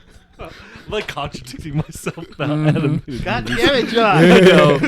I'm gonna fucking hate myself right now. Your Name is actually... I actually See? watched that recently, and Your Name is fucking good, right? Mark Webb is gonna do the The live action, right? yeah. Yep. Oh, Your fuck. Name, yeah, did you see it on HBO Max? I bought it. Damn, That's man. how I watched it. yeah. Your Name is good. Reservoir Dog, Your Name. The original Halloween. Mm-hmm. Shit. I think that's it for now. Okay. Yeah. Okay. All right. I'm gonna spitball as many as possible. So just kind of, I'd say, because like I said, I'm going like per genre here. So just let me go. If anyone stands out to you, we'll talk about it a little bit, and then we'll get to our number ones. So okay. So for action, I got Die Hard, Lethal Weapon, Hard Boiled, The Raid 2, and The Fugitive. For martial arts, we got Ombak, Kill Bill Volume 1, Legend of the Drunken Master, Killzone SPL. That one is really slept on. That's a really good one. And What was that again? Killzone SPL. It's with Donnie Yen. I've never seen it. It's slept on. It's so good. If you ever played the game Sleeping Dogs, like that movie is Sleeping Dogs. Like it's so good. It's so good. So definitely watch that one, and then Ip Man is my number 5 for martial arts. The first one, the original one, and then for sci-fi, we got Terminator 2, Aliens, Elysium, the Back to the Future trilogy, and I put Predator and Prey together because those are my favorites within that franchise. And then for animation, we got Shrek 2, The Lion King, the Toy Story trilogy, The Prince of Egypt, also a very slept-on film, and TMNT Mutant Mayhem. And then for war, I got Saving Private Ryan, Black Hawk Down, Full Metal Jacket. Oh, Black Hawk Down. Yep. I feel like that's forgotten. Yeah. So Black Hawk Down, Full Metal Jacket, Glory, and 13 Hours, Secret Soldiers of Benghazi. Admittedly, for 13 hours, the first hour is rough, but when you get to the combat is fantastic. And the music was really good in that one, too. I think that's one of Michael Bay's best films. And then for drama... Wait, he has a good movie? Yeah. Like I said, first hour is a little rough, but 13 hours is pretty good. It's pretty good. So for drama, I got Malcolm X, The Shawshank Redemption, the Creed trilogy, The Fighter, and The Hurricane. I kind of put drama and sports drama in the same. If I were to do one more for that one, I'd say The Karate Kid, the original one, the first one. And then for crime drama, I got Training Day, Goodfellas, The Godfather Part 1 and 2, No Country for Old Men, and Heat. And then for romance, we got Sleepless in Seattle, Titanic, Fools Russian, Mean Girls, and Father of the Bride Part 1 and 2. Steve Martin's hilarious. And then for horror, psychological thriller, I got Seven, Train to Busan, 28 Weeks Later, From Dusk Till Dawn, and Cloverfield. And then for comic book movies, like superhero movies, I got 2021's Suicide Squad, James Gunn, underrated, great. Chronicle, Kick-Ass, Logan, and Captain Chronicle. and Captain America: The Winter Soldier.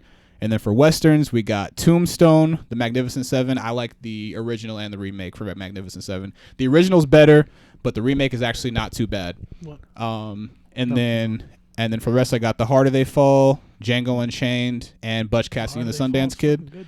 And then finally for comedy, I got 21 and 22 Jump Street, Monty Python and the Holy Grail, The Other Guys, Coming to America, and The Mask. So Step Brothers. So Step Brothers is pretty good Not, too, but not super bad. so I forgot. that one's good too. That one's This good one too. will never get.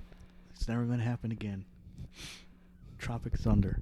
Oh yes, Tropic Thunder is great. Yeah, Tropic yeah. Thunder is great. It's one of a fucking kind. Yeah, You'll you never can't get you that can't make that movie nowadays. It had no limits to you can't make that movie Robert nowadays, but Downey it's Jr. so good. Man. Hey, It's I so don't know if this is good. a hot take, but I think the first scary movie also was like.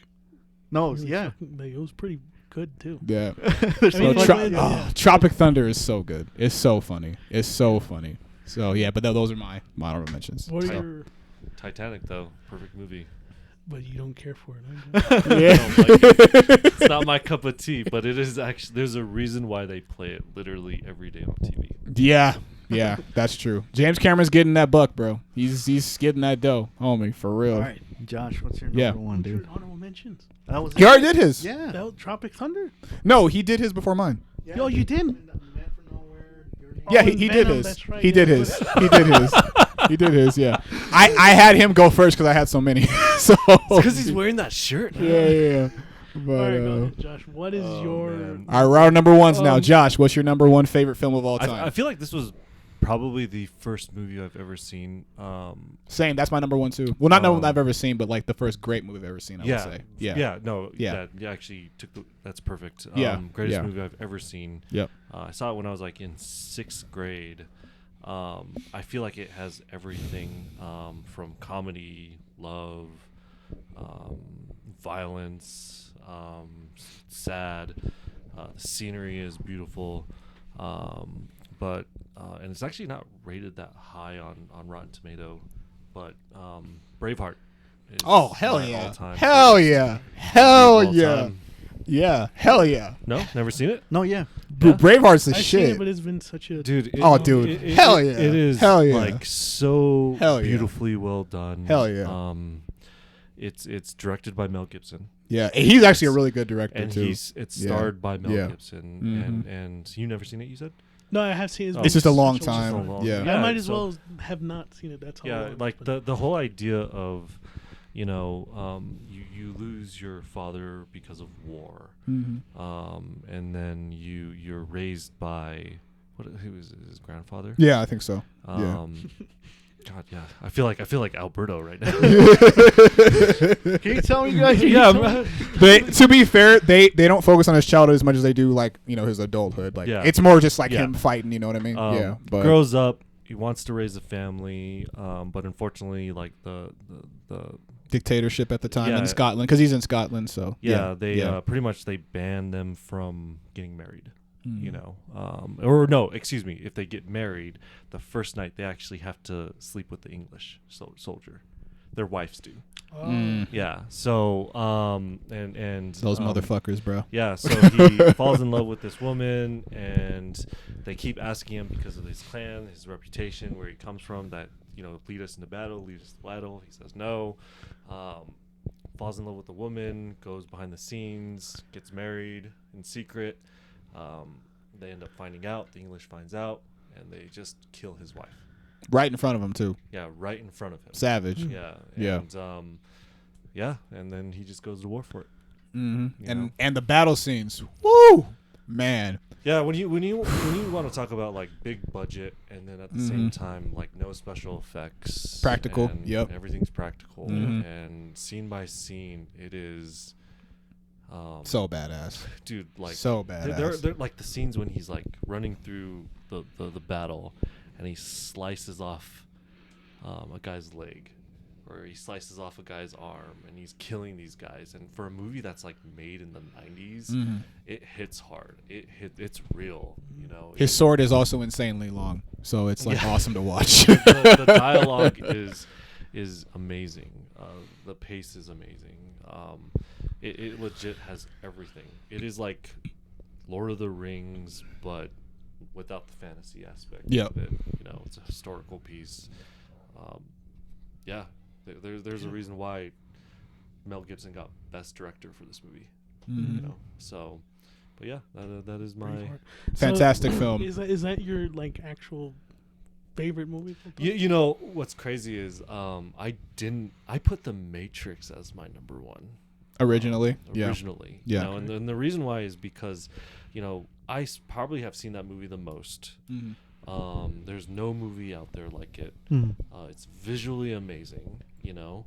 And I talked to my wife about this list, and she was like, "What about Braveheart?" So she's the one that She was like, "You talk about it all the time." Right. You quote it all the time. With my Scottish accent. Right. It's horrendous. Freedom! Yeah, I scream freedom and like climate. No. Oh Jesus. And I was like, you know, you're right. And then thinking about it, it was like one of the first greatest movies that I've ever seen, you know, at a young age, you know, and I was like young. I bought the fucking like movie at a young age, and it was so fucking big. It was like a 2-tape. Yep. Like, do you guys remember Yeah, VHS? yeah. Oh yeah. No, we do. Like if you have a 3-hour movie, pretty much they don't give you one tape. They had to give you two tapes. Yeah. You know? And you had to rewind both. Yeah. Yep. You have to rewind both. You have to sit there and just like, Yep. Damn it! I forgot to rewind the second part. okay, let me get the popcorn ready. Yeah. But yeah, I think it has always been my number one movie, and it always will be. So. Damn. Same with mine. Yeah. Hell yeah. That's a great choice. That's a fantastic film. I have to go watch. That's a fantastic film. Braveheart. Okay. Yeah. My number one, I feel like in a few years from now it might change or whatever, but I think this for list is now- always going to change for a lot of us, except for my number one. My number one is always going to be my number one. Yeah. I have a confession to make. I think my number one. Don't fuck around now, Someone's gonna get their ass beat in a second here. Oh Lord. It's Man of Steel. No, I'm just kidding. That was a good movie. What do you? Yeah. No, I do like Man of Steel. Thank you, I do like Man of Yeah, Steel. yeah, You know, if you're gonna shit on me, I say like- Batman v Superman. Yeah. Do No, it right. Yeah, I want right. to subvert expectations. I like Man of Steel. So No, my number one is Interstellar okay. from Christopher Nolan. You do talk about this movie a lot. Dude, it's such a great fucking movie. For me, I think it cemented the fact that like Matthew McConaughey is like my favorite actor. I mean, for him to do like Dallas Buyers Club, then do True Detective, and then do fucking Interstellar, all in the span of like what, a few years, and I feel like this was like the culmination of like his like, I don't know, like this is his best fucking performance, you know. And I'm gonna sound like a little fucking kid, you know, like that kid who was like, I like turtles and shit. Like, I love, I like trains. I love space, dude. Okay, I love everything. You're about fascinated that, by you know? it. Yeah. Yeah, and it's like the philosophical questions that it poses about like our place in the universe, or like, you know, a lot of movies you watch about like, you know, what does this character's place in the world, you know, and it expands it to like the civilization, the whole human race, you know, has so many memorable quotes, and it's visually just like still really fucking good.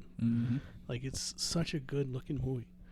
The score from Hans Zimmer, I think that's like my favorite score. It's a great score. It's such a good fucking, It's a great score. and that's why I asked that question in the beginning. Is like, do you think a score is a part of what makes a great movie? And I think for Interstellar, that's the case. I feel like if it weren't for that score, if it had any different type of composer or whatever, it just wouldn't fucking hit the same. You know?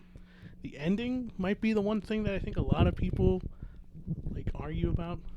We kind of talked about that in our retrospective about Christopher Nolan. Like that's the one thing that we feel like he could be doing. He could do better. It's a bit of a reach. Yeah. You know? That like it's like love is the one thing that can't be quantified and blah blah blah whatever. But it doesn't ruin it for you though. It doesn't ruin it for me. And I feel yeah. like I don't want to sound like a that's how I feel about Fury. Like, so yeah, asshole or anything, but I feel like I feel privy to being probably one of the only few people like I get it.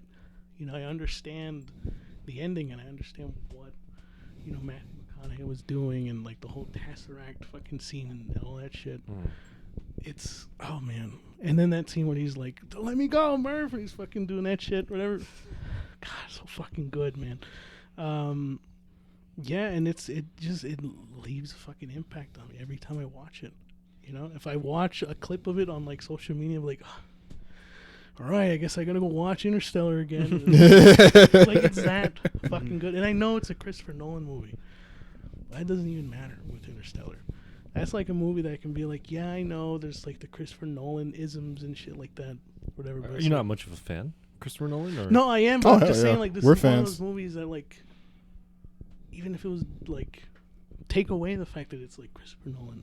Okay. It's like it's still really fucking good. And I can watch it without noticing that kind of shit. It's just such a timeless, for me, such a timeless fucking movie. Oh, And yeah. it's my personal like favorite film of all time. So it's Interstellar.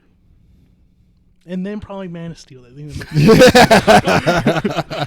He did produce that, by the way. Yeah. Oh yeah, he did. Right? He did. Yeah. Yeah, he did. He did. And Batman v Superman. Come on, why did he do that? I was I don't watching think the. he really produced it. I think they just borrowed his name. Yeah. No, I think I was watching a YouTube video on that, like when they were like complaining about like the state of DCU, and there's this one dude on the channel Screen Junkies. His name was Nick Mundy, and he's just the way he freaks out about movies is just so funny. And he was like, "What kind of world are we living in, where Zack Snyder commits Christopher Nolan to do something?" And I'm just crying. But yeah, no, that was good. So Yeah. all right, yeah. Christopher Nolan did pick Zack Snyder. You guys know that, right? Yeah. Yeah, only you would know that. Right? Yeah.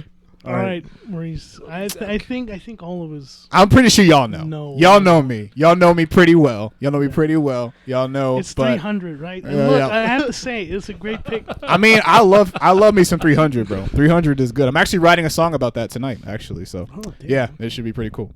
But anyway, so I'm pretty sure Alberto and Edgar know. But my number one, and I feel that I have similar feelings about this, like what Josh was saying about his number one. I feel like it's always gonna be my favorite film of all time. It is the first, at least one of the first great films I had ever seen, and that is Raiders of the Lost Ark, the first Indiana Jones film. This is my favorite franchise of all time, with the exception of Dial of Destiny, because that shit was trash. Dial of Destiny was so bad that Kingdom of the Crystal Skull is actually kind of good now. So I guess thank you for that. So, but no, Raiders of the Lost Ark, this is another movie that was introduced to me by my grandpa specifically. He's a big fan. This is actually one of the last VHSs that I had for a long time, because my grandpa had the original on VHS, and I didn't get the Blu-ray for like a good 10 years. Maybe not 10 years. I want to say like 5 years. But like I've rewinded that movie probably more than any movie on VHS in particular, like more than anything. But this movie is just not like it's there's so much meaning behind it for me, because like, action is my favorite genre. I feel like Indiana Jones, like especially in the 80s, he's a really special character, especially for the time that he came out, because in the 80s action movies were very like testosterone, man, powerhouse heavy. You had like Schwarzenegger and Stallone. The majority of them were not really vulnerable characters, and I think that one of the things that makes at least action movies like this great is that Indiana Jones could be any one of us. Like, he's really smart, and he's got some combat skill, and like he knows some things that maybe normal person wouldn't know, but at the end of the day, he's just a guy, you know. And I think that that's one of the things that makes action movies special is when you give your characters vulnerability. Like when Captain America fights, it's awesome, but I'm not worried about him because he's Captain America. He can't fucking die. Indiana Jones can die. So I think that putting him in these situations, these scenarios where he's actually vulnerable, like that's one of the things that I feel like 80s action films were missing, with the exception of maybe Mad Max and Die Hard. But the fact that they were able to do that at the time they were able to do it is awesome. The music is great.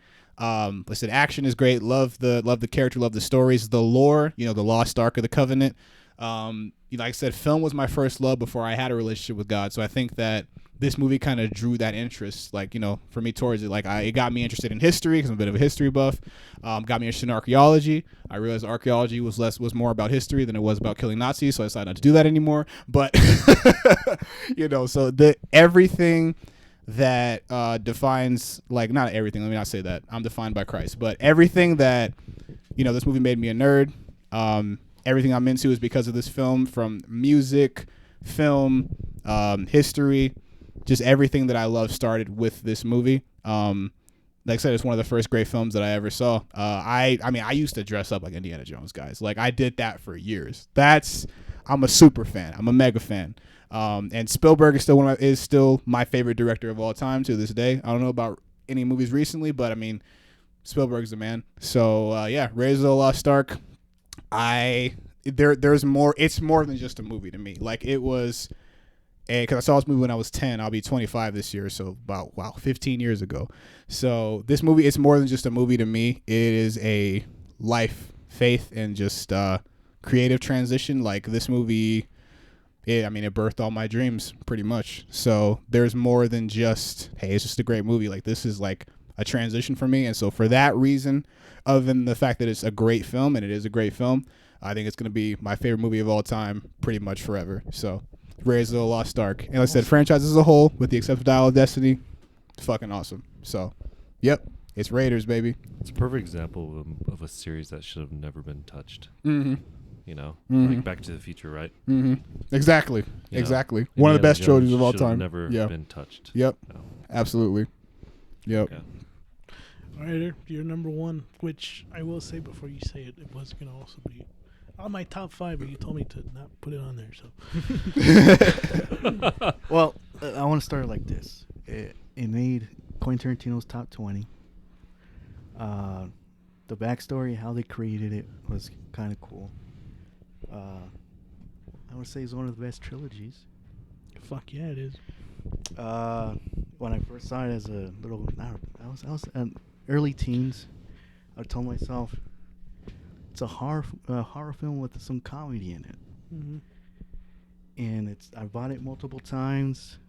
We saw it multiple times. times. We were little shitheads. We shouldn't have done this. Okay, we put the movie in our parents' cart while they were going to Walmart and like hid it, so they wouldn't see it, and they bought it so we could have it. And, like, we should probably never have done that, but that's how much we fucking You loved it. But Yeah.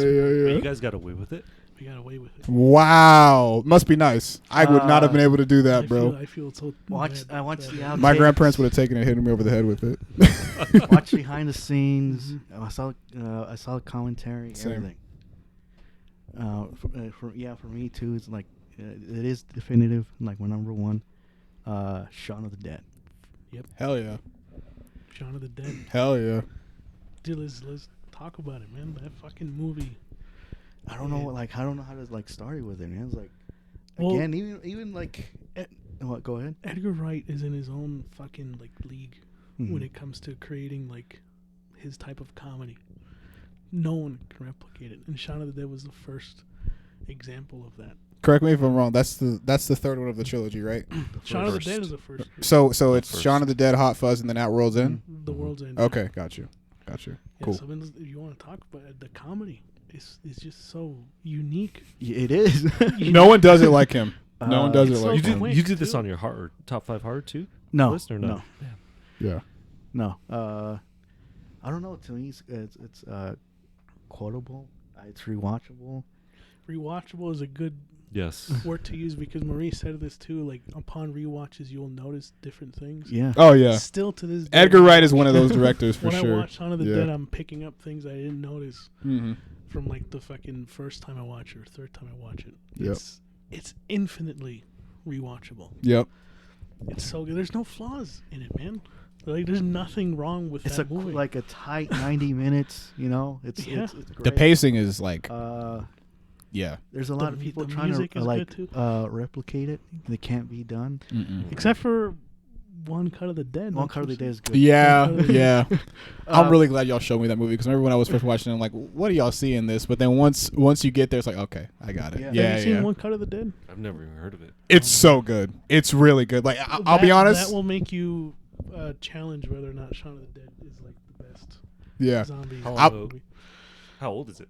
It's not that old. Maybe It's like 7 years. probably even less than that. 7 to be is honest.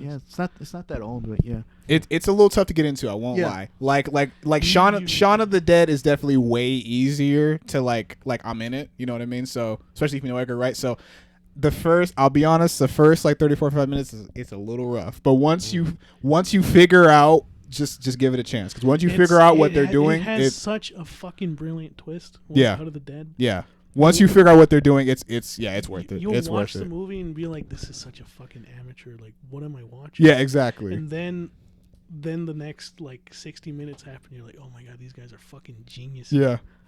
It's so. And the way they pulled it off, man. Yeah, it's It is so good. fucking good. It's good. I'll It's let good. you borrow it. That's how fucking great it is. No, Like, it's- don't read anything. Just sit down. Like you said, it's kind of tough at the beginning, but once you Give it a chance. Trust us. okay. Trust us. Trust us. Oh, but back to Yeah. Sean, like even cartoons, like references Phineas to and it. Ferb, right? Yeah.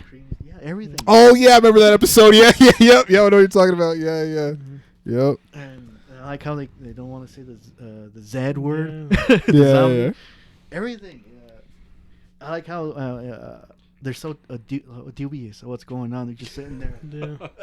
Yeah, And the zombie comes in. Ah! Yeah, and they start Yeah. freaking out.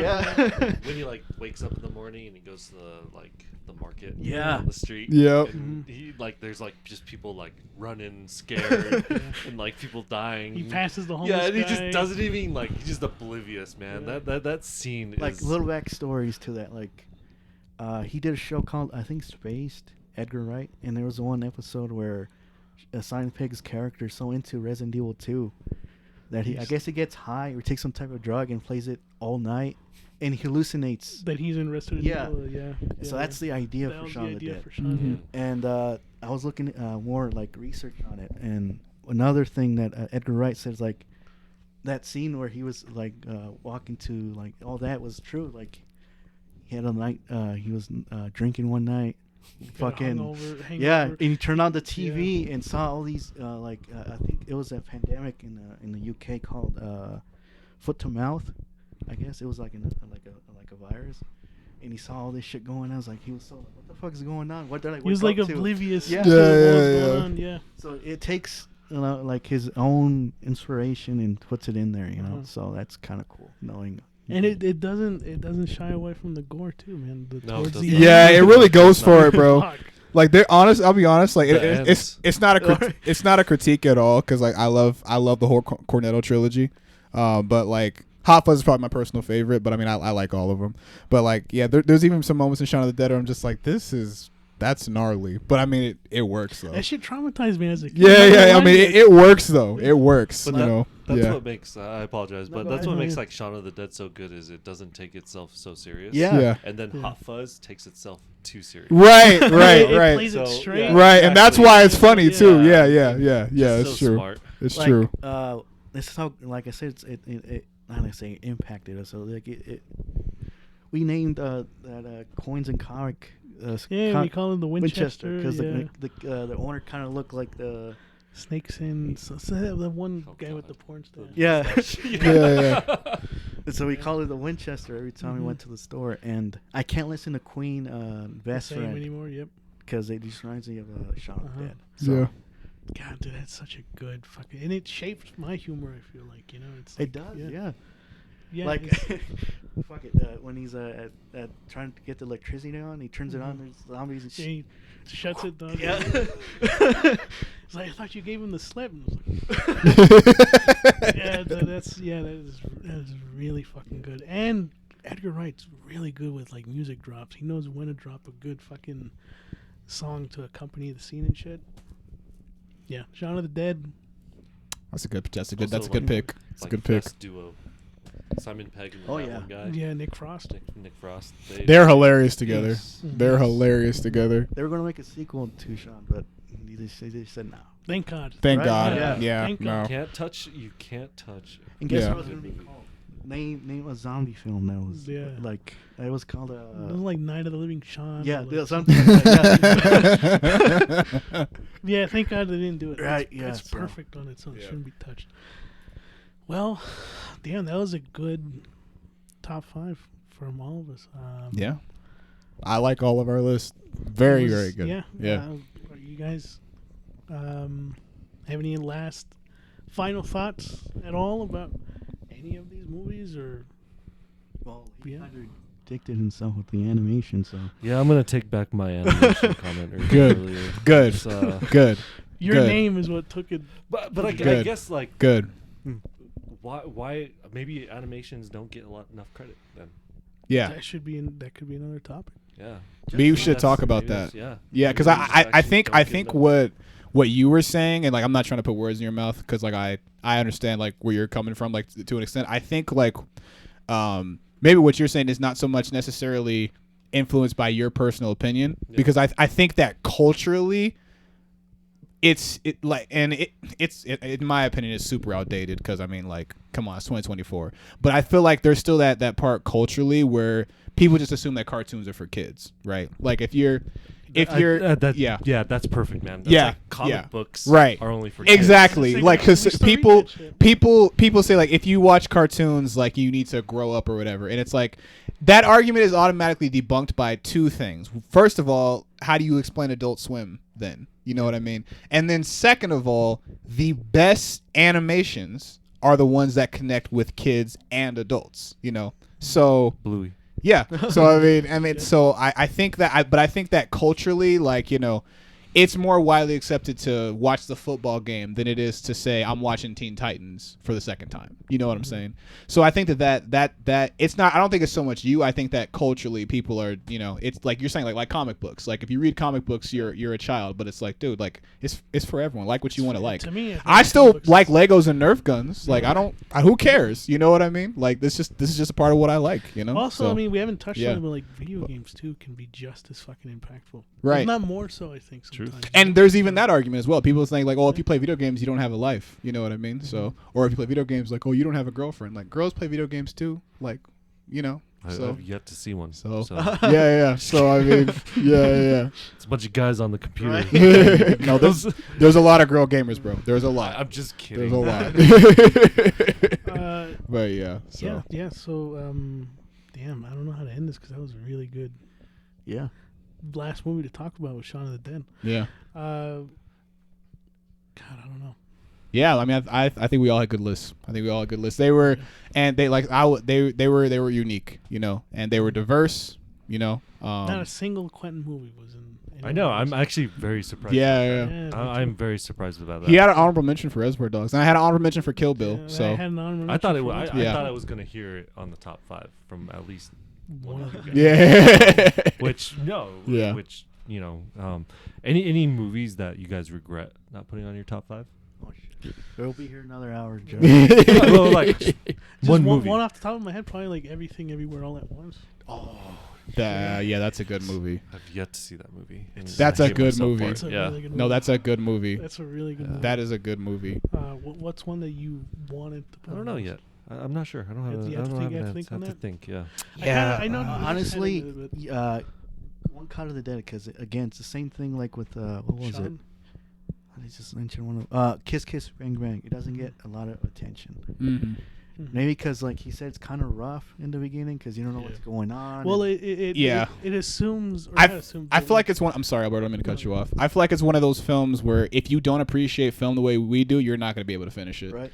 I feel like because a lot of people just don't finish movies, or they just don't watch movies at all. Without you know what I giving mean? anything away, yeah. it's like it's such a big ask for the audience to be like, just stay with us here. Yeah. Stay with us for like a good 45, or not even 45. Like, give us a good half hour. Yeah. And then things are gonna get.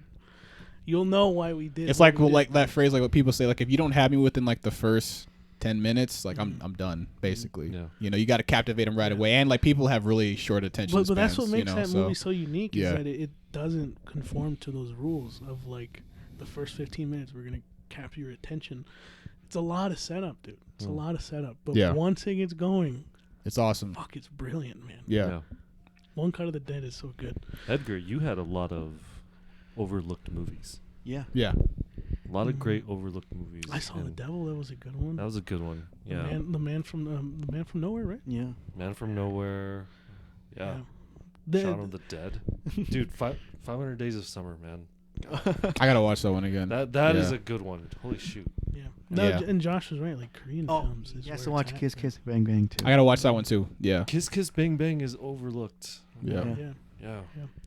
And I have to watch Braveheart, and I apparently have to watch Shawshank Redemption again too. 'Cause And Raiders. He still hasn't seen Indiana I'm Jones. just wondering Yeah. why you put it on your list, man. That's So- I'm See, confused. Yeah. I was this that- close. I was this close to swapping it out when you were talking, but I was like, no, man, just Question stick with though. it, yeah. What was gonna be its substitute? Yeah. There you go. what was it? To be honest, I don't even know what was going to be the substitute. For a second, I was like, maybe I should put My Neighbor Totoro on there, but I was like, no. Yeah. 2 animated movies, I don't know. But yeah, I don't know. Shawshank Redemption is looking back. Maybe I could have picked another movie, but it's like I The one time you just saw have it, you to- know you loved it. Yeah. I Yeah. just have to So. watch it again. So it's okay. I think I was able to come with the assist on that one. So Yeah. If I had to pick a couple that I wish I could have put on my top 5.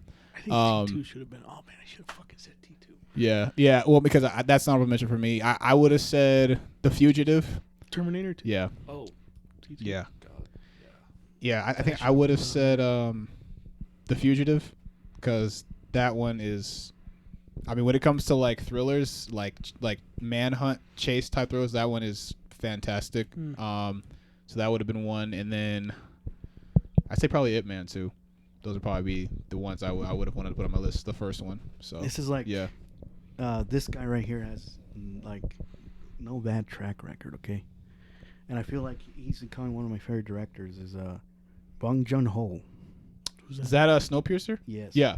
Yeah. Oh man, Snowpiercer is so good. So good. It's so good, bro. Yeah, Parasite. Well, Memories Parasite of is also Murder. good. Yep. Yes. The Host. Parasite's good. Yep.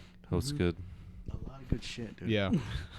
You know, Snowpiercer is a sequel to Willy Wonka. Let's just leave it at that. You know. Oh shit! That's a great spot to end. So that's gonna be Two Brothers. I kind of believe that though. A little And, bit. Just a little bit. Yeah.